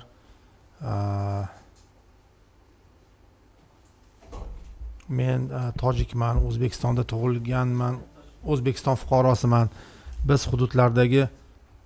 Bizning hududlardagi desak to'g'riroq bo'lsa kerak, bizning hududlardagi Forsiy davlatlar tarixini saqlanishini xohlayman. Forsiy davlatni tarixini turkiy ellar tarixi deb sarlavha yozib olishdan maqsad debdilar. Endi Umar Foyozidinov biroz tushuntirib berib o'tsam. Bu Forsiy davlatning tarixi, ya'ni bizning hududdagi Markaziy Osiyodagi Forsiy davlatning tarixi haqida emasdi bu ko'rsatuv. Bu ko'rsatuv turkiy ellar haqidagi ya'ni turkiy ellar haqida boshqa tilli hujjatlarda nimalar yozilgan. Mana shu haqida bu ko'rsatuv. Siz biroz noto'g'ri tushunibsiz. Ya'ni turkiy ellar tarixi turkumidan ko'rsatuvlar davom etyapti. Ishoning, biz Forsiy ellar, endi biz Forsiy emas, Sharqiy Eroniy deymiz, chunki bizning hududimizda Sharqiy Eroniy tilli davlatlar, xalqlar yashagan, millatlar, ellatlar yashagan, balki Forsiy deb ham aytarmiz. Bular haqida ham alohida ko'rsatuvlar bo'ladi. Siz agar kuzatgan bo'lsangiz, biz Tojikiston tarixi haqida ko'rsatuv qildik. Bu turkiy ellar tarixi emas edi, bu Tojikiston tarixi haqida, Tojikiston geografiyasi haqida ko'rsatuv qildikki, bu nafaqat o'zimizdagi, biz jon qo'shnimiz bo'lgan va biz juda ko'p aytamiz, agar e'tibor bergan bo'lsangiz, ikki tilda so'zlashuvchi bir millat deb ham juda ko'p aytamiz. Shuning uchun millat masalasi bunaqa masalada deylik noto'g'ri tushunib, noto'g'ri tarafga olib ketish kerak emas. Agar siz e'tibor bergan bo'lsangiz, bugungi ko'rsatuvda shaxsan o'zim bu yerda Yunon madaniyati rivojlanganda xursand bo'lib o'tiribman. Ya'ni bu yerda Yunonlar demak biz bilan yashagan, bizni yonimizda yashagan va ular albatta qolgan deb aytayapman. Agar e'tibor bergan bo'lsangiz, ular turkiylashib ketgan demayapmiz. Biz aytayapmizki, ha, demak Surxondaryo taraflarida Yunonlar qolgan yoki Tojikistonning tog'larida bor Yunonlar deb mana shunday gapiryapmiz. Yoki Sovet davri haqida aytganda biz aytayapmizki, bizni yurtdoshlarimiz O'zbekiston xalqi bo'lmish rus millatiga mansub aholi to'g'risida gapiryapmiz. Albatta. Ya'ni biz bu mavzuda siz umuman noto'g'ri tarafga qarab ketib qolyapsiz. Men avvalgi ko'rsatuvlarda ham e'tirozlaringiz bor edi, lekin bugun endi hammasini bir qilib tushuntirib qo'yay, tushunmovchilik bo'lmasligi uchun. Ishoning, bu masalan men shaxsan o'zim yana aytaman, qadimgi Xorazm tili borligidan faxrlanaman va juda xursand bo'laman. Lekin ming afsus, bugun u o'lik tillar qatorida turibdi. Qadimgi Xorazm tili bu Sharqiy Eroniy til oilasiga kiruvchi, til guruhiga kiruvchi qadimgi Xorazm tili bor. Men bundan xursand bo'laman. Yoki So'g'd yozuvi borligidan men juda ham faxrlanaman. Lekin So'g'd yozuvini hech kim turkiy yozuv demaydi. Yo'q, men juda xursand bo'laman. Umuman bunaqa yondashuv bo'lmaydi. Faqatgina nazarimda siz o'zingiz tushunishni xohlagan narsani tushunayotganga o'xshaysizda. Bu mana chatda ham juda ham ko'p, mana hozir moderatorlar ham charchab ketishdi bu narsani qandaydir tushuntirishga harakat qilib. Ishoning, biz yaxshi ko'ramiz. Siz uchun bilmadim qanday yana endi sizni ko'nglingizni olish niyatida emas. Bizning hududimizda yashagan hamma bizniki. Biz hozir masalan to'g'ri men yoshlikdan o'qiganmiz, tarixda o'qiganmiz Grek Baktriya davlati haqida. Bilardik buni, lekin buni shunday tez o'tib ketganmizda endi biz Yunon Baktriya davlati bo'lgan, endi Aleksandr Makedonskiy ketgandan keyin u kelgandan keyin u ketgandan keyin biroz yashagan davlat deb o'tib ketganmiz, lekin butun boshli juda katta podshohlik, orada Yunoniston bilan orada uzilish bor. 3000 kilometr uzoqlikda, kerak bo'lsa 4000 kilometr uzoqlikda Yunonistondan Yunon Baktriya davlati bor va men bundan juda ham xursandman. Demak, bizda juda ham minglab, kerak bo'lsa balki 10 minglab Yunonlar bizda yashagan va ular bizning xalqimiz. Xuddi shunday forslar, tojiklar, arablar, mo'g'ullar, ruslar, ukrain, koreyslar to'g'risida xursand bo'lib gapiryapmiz. Yana qanday isbot kerak? Shuning uchun bu mavzuni yopdik. Bu masalada iltimos boshqa e'tiroz bildirmang. Biz e'tiroz bizga yomon ta'sir qilmayapti. Chatda muxlislar orasida millat degan masala ketyapti-da. Yo'q, biz tarixni o'rganyapmiz. Bugungi mavzu Baktri tilli hujjatlarda turkiy elatlar, turkiy millatlar tarixi. Faqatgina biz Baktriyaga bugun ko'proq to'xtalganimiz, chunki men o'zim shaxsan juda xursand bo'lib ketdimki, bizni hududlarimizda So'x tili, qodimgi Xorazm tili bilan bir qatorda Baktriya tili ham bo'lgan ekan va uning Yunonlarning alifbosiga o'xshagan alifbosi bo'lgan ekan. Mana shundan xursand bo'lganimizdan biroz ko'proq to'xtaldik. Qolganlarni e'tiborini jalb qilganimiz uchun biroz uzr so'raymiz. Ya'ni biroz bunga vaqt ketdi. Millatchilik bo'lmasligi uchun. Eng yomon narsa millatchilik. Kim millatchilik qilsa, bloklanadi endi bundan buyon. O'ylab ham o'tirmaymiz. Domla uzr, davom etamiz. Demak, bu qaysi? Bu ham o'sha Kobul yo bu Eftalilar tangasi. Bunda Ebodolo deb yozib qo'yibdi. Eftal. Bu yozuv qayni bu yerda? Bu yerda mana qarang. Mana hukmdorning oldi tomonda faqat bu tanga tozalanish paytida ozgina harflar nima bo'lib ketyapti. Ziyon yetgan ozgina. Qarang, mana Ebo deb turibdi, mana tugayapti. Bu Dalo deyapti. Ebodolo, ya'ni ikkiga bo'lib yozyapti bitta ismni. Ya'ni Eftal degan Ebodolo deydi bular. O'zimizdan Ibodulla emasmi? Yo'q, bu endi arabcha. Endi mana bu yerda mana tamg'asi bor. Bu Tohariston, Chog'aniyon tamg'asi deydi. Bu yerda o'sha Sosoniy Eron hukmdorlarining tasviri bor. Chunki ular bir bilan madaniy ta'siri bor, siyosiy ta'siri bor.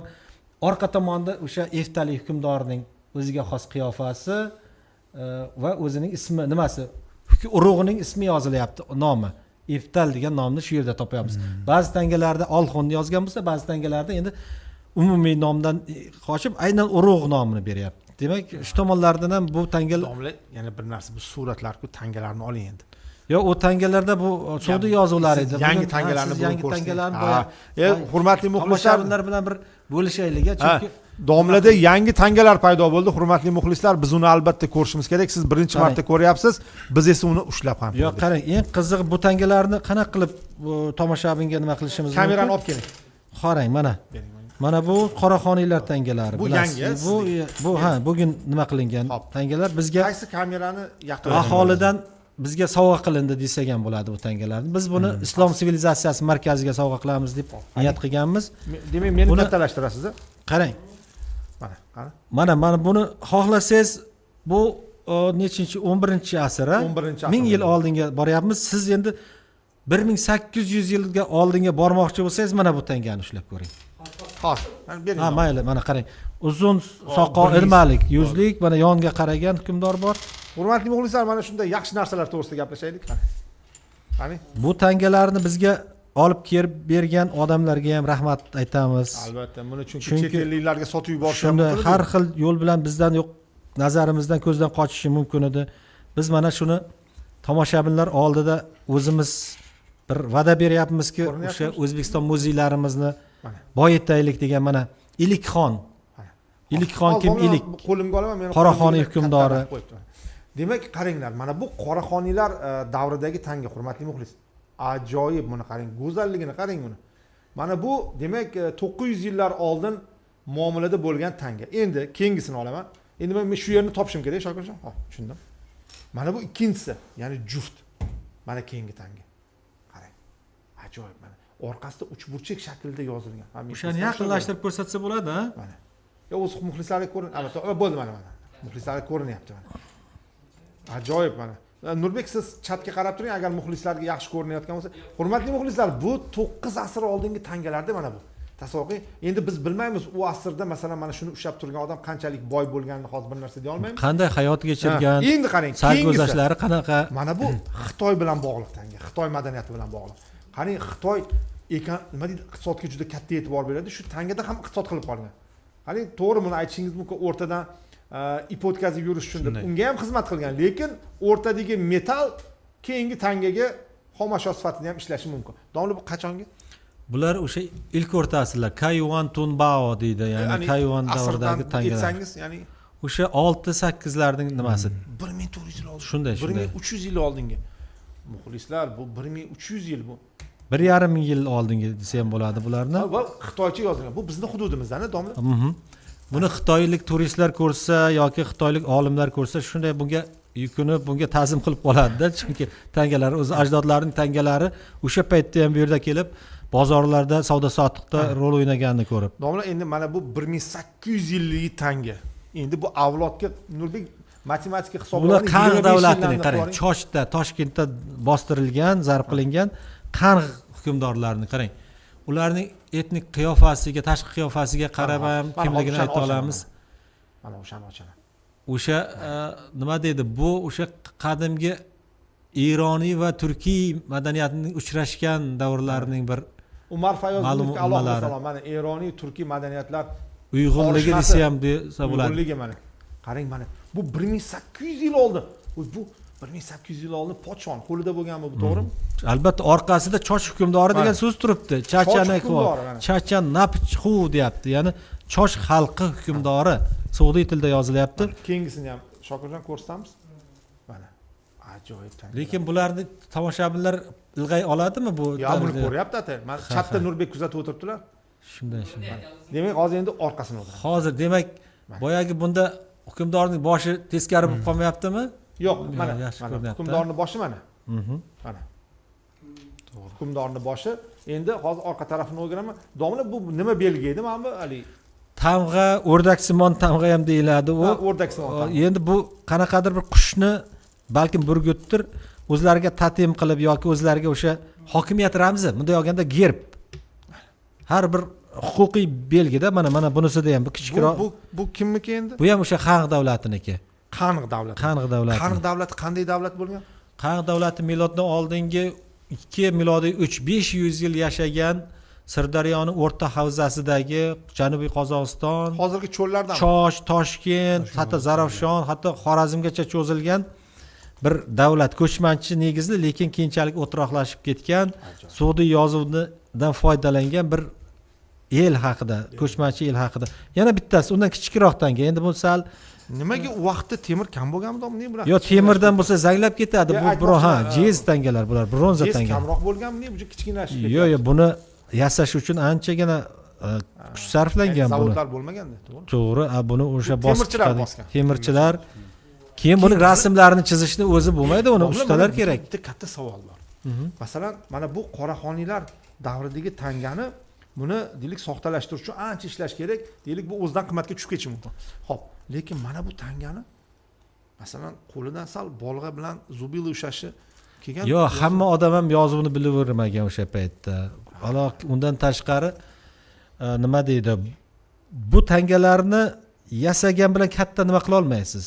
Bular dirhamlarga, ya'ni kumush pullarga nisbatan ko'proq muomalada dirhamlar, kumushdan yasalgan pullar ishlatilgan. Odamlar ko'proq halol bo'lganda. Shunday, keyin yana boshqa tomoni tasavvur ham qila olmagan. Ba'zan ikkiga bo'lingan tanga uchrab qoladi. Sababi bu tiyin deganimi? Yo'q, tangani bir viloyatdan ikkinchi viloyatga yuborayotganda, boshqaruv markazi poytaxtdan viloyatlarga yuborayotgan paytda qaroqchilar olib qo'yishi mumkin, foydalanishi mumkin. Shuning uchun bir qismini sindirib, bitta xaltada bir karvon olib ketgan, ikkinchi singan bo'lagini qoplarga solib, ikkinchi boshqa kuni ular olib ketgan.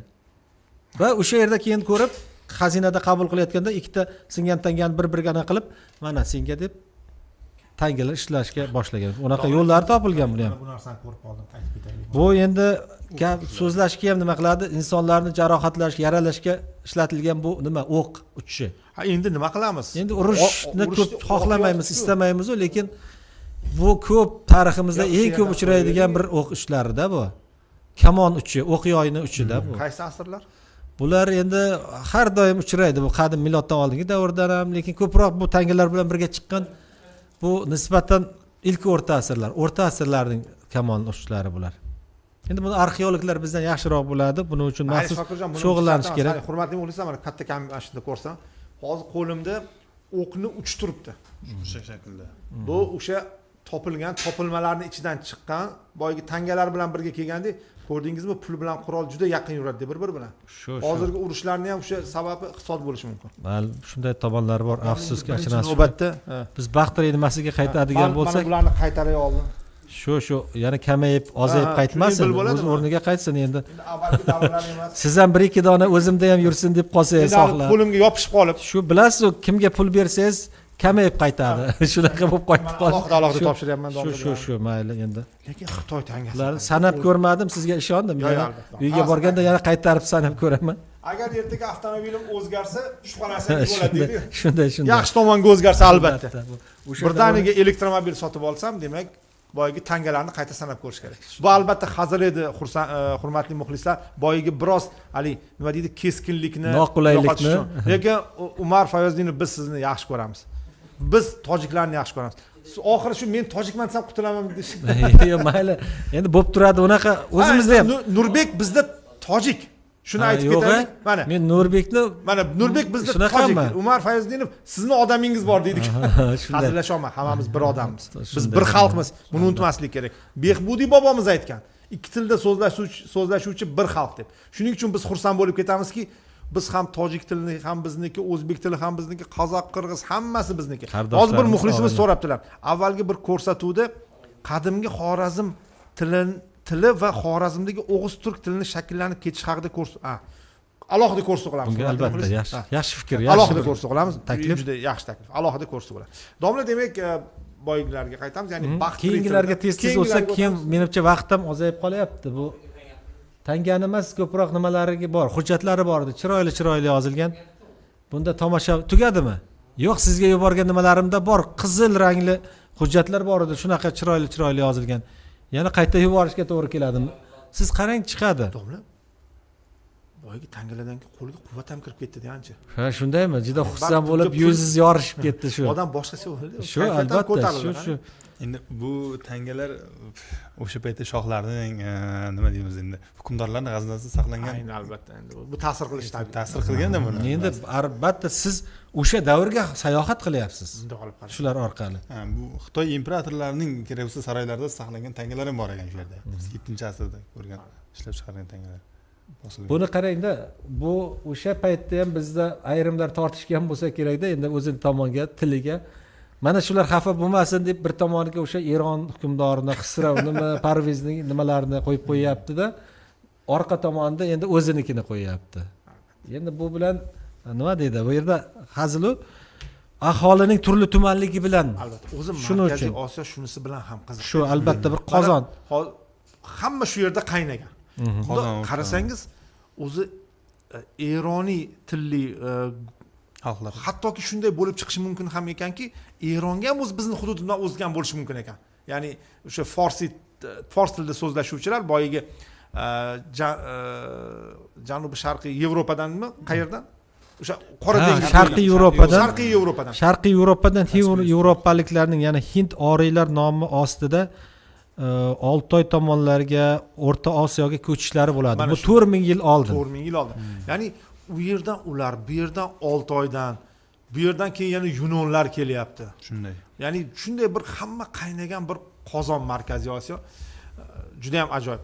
Yana suratlar bormi? Bo'ldi, suratlar bo'lmasa, endi ruxsat bersangiz savollar. Yaxshi. Hurmatli muxlislar, marhamat, savollar. Xo'p.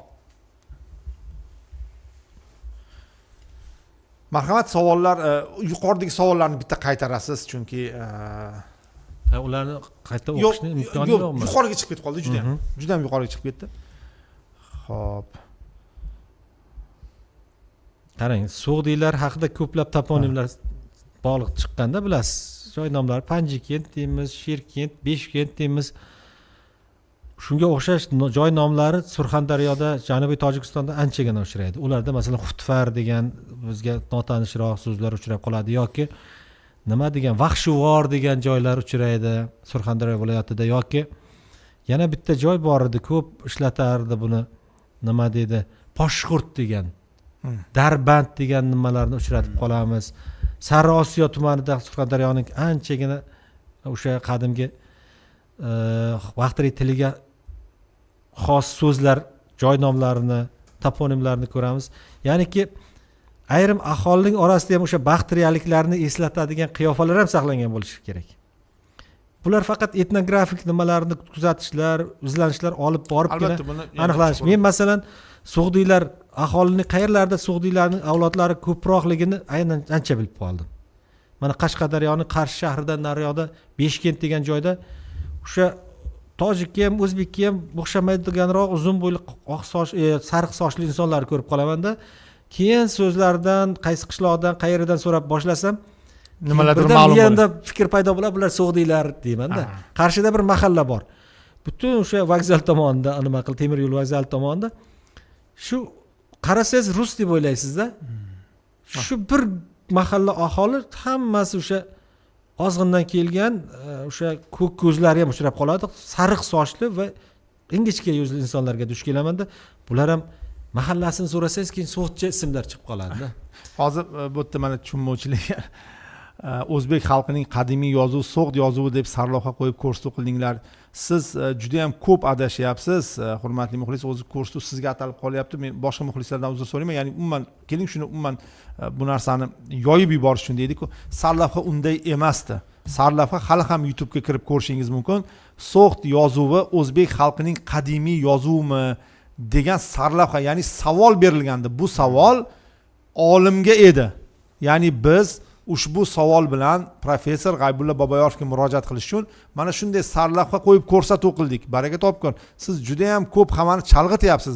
Ko'rsatuvning maqsadi burilib ketyapti. Sizni umuman bloklab qo'ymaslik uchun savollaringizga javob beryapmiz. Bo'lmasam hammani chalg'itib qo'yapsiz. Endi So'g'd Forsiy xalq-ku, men tojikman, men o'zimni shularning avlodiman debsiz. Biz nima deyapmiz? Masalan, men ham So'g'diylarning avlodiman.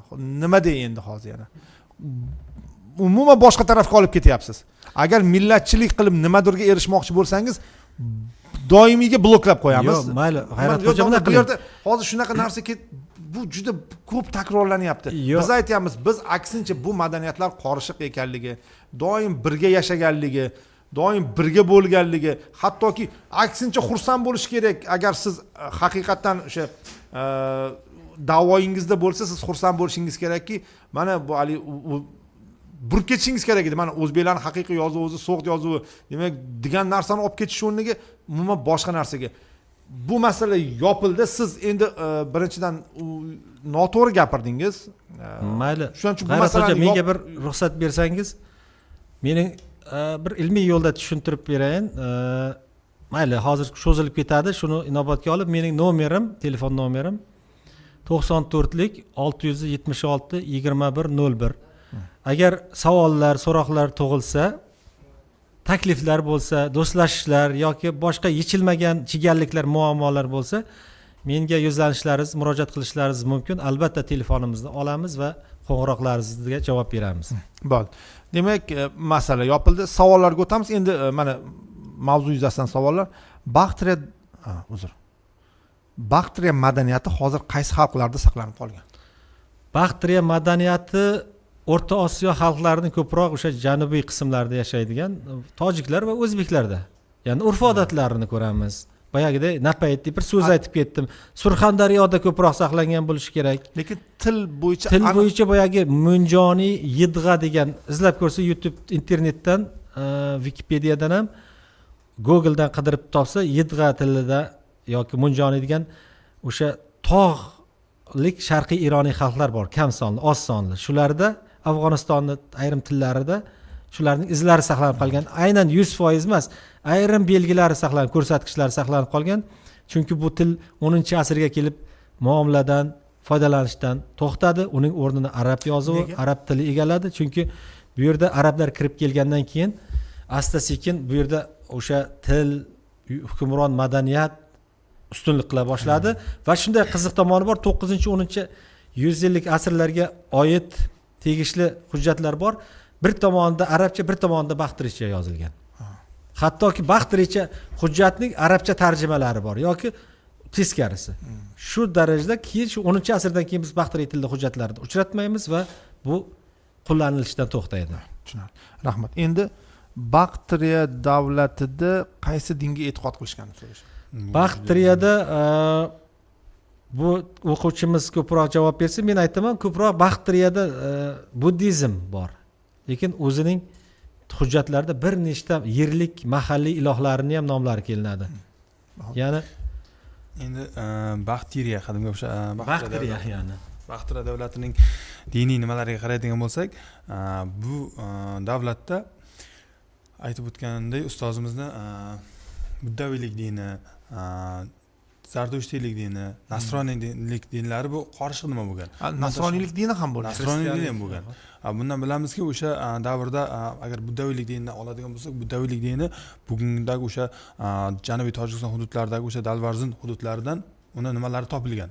Haykallari topilgan. Janubiy O'zbekiston, Janubiy Tojikiston shu hududlarda endi haykallari topilgan, o'sha 12 metrgacha bo'lgan Budda haykallari topilgan. Bundan bilamizki, bu agar shunaqa darajada katta Budda haykallarini yasab o'sha ibodat qilishganki, demak bu hududlarda o'sha buddaviylik dini kengroq yoyilgan. Asosiy Bu ana dinlardan o'sha bo'lgan. Termizdagi ibodatxona shu Baxtriyaga Qora tepa, Dalvarzin tepa degan Ular o'sha eski Baxtriya tilida yozilgan, hind tilida yozilgan, hind yozuvida yozilgan ko'proq buyumlar, sopol buyumlar uchrab qoladi-da. Edward Redfilazining kitoblariga qarasangiz, o'sha Baxtriy sopolga yozilgan Baxtriycha kichik sopol bitik nimalarni ham ko'rib qolamiz. Keyin bu nima bilan Qo'shonlarning, Eftalilarning davlat dini darajasiga chiqqan bo'lgan. Ular o'sha dinlarni qo'llab-quvvatlagan, o'sha e'tiqod inonchlarini va shuning evaziga baland ibodatxonalar qurilgan, haykallar, o'sha dinga tegishli buyumlar yasalgan, yozuvlar yozilgan va bugungi kunda Surxondaryo hududi bunaqa topilmalarga to'la. Shunday. Mana shu bo'yicha savol kelibdi. Agar uyimdan shunaqa tanga chiqib qolsa, nima qilishim kerak? Sotib yuborsam bo'ladimi deb so'radi. Yo'q, bu o'zingizning vijdoningizga havolada. Endi To'g'risi jihatdanchi? Huquqiy jihatdan albatta siz davlatga, o'sha o'zingizga yaqin joylashgan hokimlikka, muzeylarga olib borib, muzey xodimlariga, muzeylarda har bir numizmatik bo'limlar bo'ladi, ularga topshirish kerak bo'ladi. Endi bu bizning tariximiz, hurmatli muxlis. O'zi umuman savol berganingizga rahmat.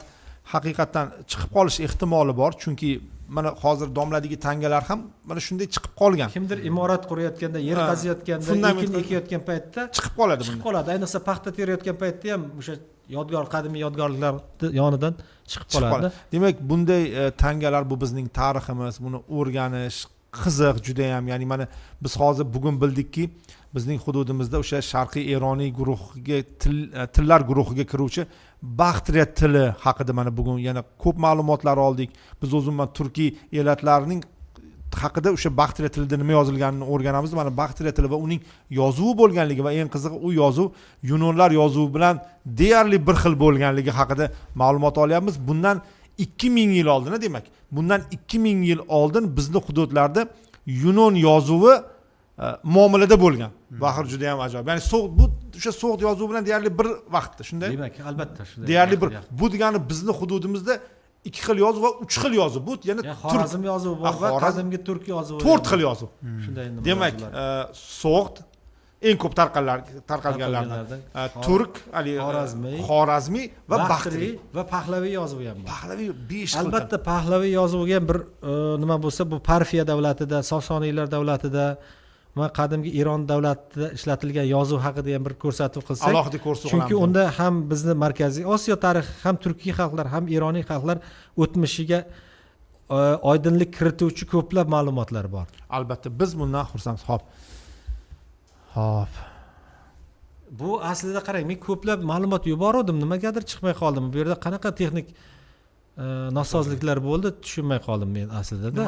ko'p baxtli hujjatlarni tashlagan edim bu yerda. Bir ikkita Bu yana xaritalar qo'shimcha bor edi. bunaqadek qo'yamiz. Xaritalarimiz ham ketib qolibdi.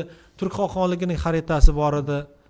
Uni nimaga ekranga olib chiqqanimizda tushunarliroq bo'lardi-da. Ya'niki Turk xoqonligining tarixini yorituvchi ko'plab sharqiy Ironiy tillaridagi bitiklar, hujjatlar bor va uni xoqonlik tarixining bir manbasi sifatida o'rgansak, ham turkiy xalqlar ham Ironiy xalqlar tarixi uchun bir foydali bo'ladi.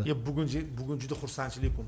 Bizni hududlarda yunonlar ham birga yashagani biz bilan birga va ularning yozuvi muomalada bo'lganligi ham bu juda ham biz uchun Va biz foydalanadigan hozirgi yozuvlar bizning ota-bobolarimiz uchun biz begona uchun emas begona, yot emasligini begona ko'ryapmiz. emas ekan. Bu endi shu yerda qo'shimcha qilib ketmoqchiman.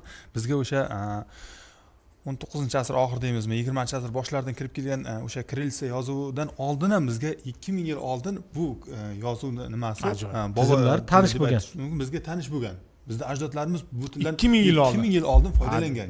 Xitoyliklar buni yozib ketadi. Bularda 25 ta harfdan iborat dedi. O'zi aslida 22, 24 ta nima?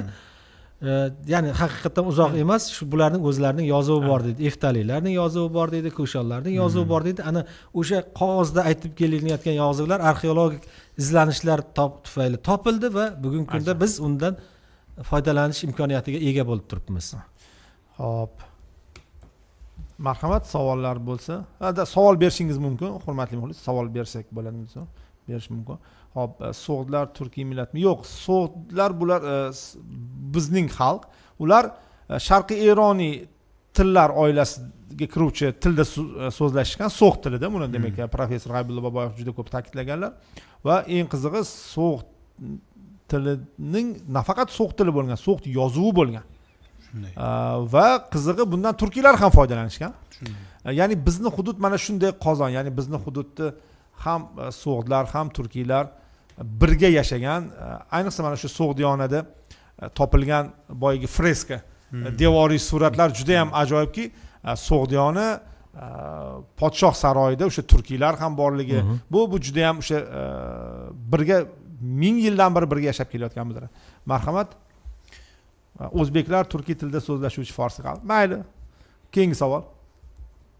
Yo'q, buni ham savollar ham bu qiziq savol qilib to'g'ri, yo'q, mayli. To'g'ri, bularga ham qandaydir bularning so'zlari, savollarida bir jon bor ba'zilarida. Masalan, qaysi bir guruhimizda shunaqa forsiy elementlar ko'proq, qaysida turkiy elementlar ko'proqda.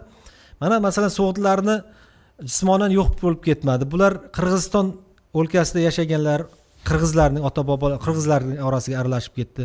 Janubiy Qozog'istonda, Taroz atrofida, Almaty atrofida yashaganlar qozoqlarning orasida saqlanib qoldi. Qaysidir bir qozoq orasida sezib qolamiz, urf-odatida, so'zida ko'rib qolamiz. Mana Asqartov deydi. Asq degani so'g'itchada yuqori, yuksak, g'ar degani tog' degani. Bugun qozoqlar uni eng buyuk tog' deb aytib yuradi. Asqartov degan tog' bo'pti deb. Buni ya'ni qozoqlarning orasiga kirmagan, singmagan deyishimiz noto'g'ri. Yoki o'zbeklar bilan tojiklarning orasida ham o'sha jismonan so'g'dlar yashab kelyapti. Uni qiyofalarida ko'rib qolamiz, urf-odatlarda ko'rib, Navro'zida yoki ko'chadagi ba'zi olov bilan bog'liq nimalarda ko'rib qolamiz. Bu odatlar faqatgina tojiklarga xos, o'zbeklarniki emas yoki qozoq qirg'izda ko'rmaymiz. Buni deyish ilmiylikdan yiroq bo'ladi. Xuddi shunaqa tojiklarda ham turkiylarga xos urf-odatlarni ko'ramiz. Ya'ni bu bizning bir umumiy uyimizda, albatta. Va bu bilan biz faxrlanib kelajagimizni shu asosda, shu negizda birlashtirishimiz, belgilashimiz kerak bo'ladi. Domla, Baxtiriya davlatining eng gullagan o'zi bo'lmasa keyin hurmatli muxlis, doimiy muxlisim savol berdilar. Keyin Baxtiriya davlati haqida alohida ko'rsatib olamiz. Alohida. Baxtiriya va Grek Yunon Baxtiriya davlati, uning xarid bular haqida alohida ko'rsatib olamiz. O'zimga yana ham qiziq bo'lib ketdi bu mavzu. Endi biz bilardik, Baxtiriya, Yunon Baxtiriya ham bilardik-ku, lekin bunchalik 50 yillashgani, 50 yillashish buni yozuvga kirib ketganini bilmagan ekanmiz. Biz uchun bu juda katta masala. O'zbeklar orasida sariq sochli, ko'k ko'zlilar Yunonlar ta'siridanmi deb savol berishibdi. Buni ikki xil ochiqlashadi-da. Birinchisi aynan o'sha Yunon askarlari, bular 100 minglab askarlar bo'lganda, tasavvur qiling, o'sha paytda 1 million aholi bo'lsa, uning 100 ming yoki 50 ming Yunon bo'lsa, u salkam oz raqam emas-da, oz miqdor emas. ular endi o'sha aynan janubiy viloyatlarimizda, Tojikiston, O'zbekistonning janubiy tomonlarida saqlangan bo'lishi mumkin. 100% aniq ayta olmaymiz. Keyin ikkinchisi shunday bir qarash bor. Agar Hind Yevropa til oilasiga mansub aholi tog'larda yashasa, yuqori yuksak tog'larda yashasa, ularning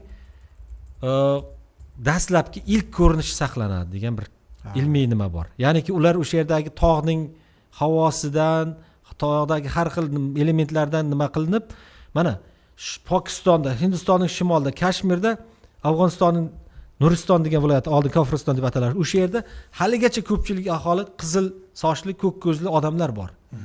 Ba'zilar aholi orasida biz Yunonlarning avlodimiz deydi, lekin tekshiruvlar, ilmiy tekshiruvlar shuni ko'rsatdi-ku, agar Hind Yevropa xalqlari tog'larda yashayversa, shu ko'k ko'zlilik, qizil sochlilik ustuvorlik qilar ekan, yetakchilik qilar ekan. Mana Alp tog'lari, mana Yevropaning o'zida ham hamma ko'k ko'z qizil sochli emas-ku. Yo'q, albatta. Italyanlar farqli, umuman gruzinlar, ispanlarda farqlilik bor, lekin Alp tog'larida, tepaliklarda yashaydiganlarda shu yetakchilik qilyapti. Pomirda, Badaxshonda shunaqa ta'sir qiladi. muhit, geografik iqlim ta'sir qiladi. Endi issiq joyda yashasang qorayib ketasan. Albatta. Sovuq joyda yashasang oqarib ketasan. Shuda endi. Organizmimiz ham o'zi shunga moslashadi. Sovuq joyda sovuqroq, issiq joyda issiqroq. Endi kursni yakunlaymiz domla. 1,5 soatdan oshiq suhbat qildik. Yaxshi. Endi yetarlicha yetib bormagan bo'lsa uzr so'raymiz. Bugun ayrim bu kursni oxiri emas inshaalloh. va ayrim sabablar bo'lib qoldi buni. Yo'q, buni ya'ni kurs turlarini, bu mavzuda kurs turlarini davom ettiramiz. Sizga kattakon rahmat. Rahmat, sog' bo'ling.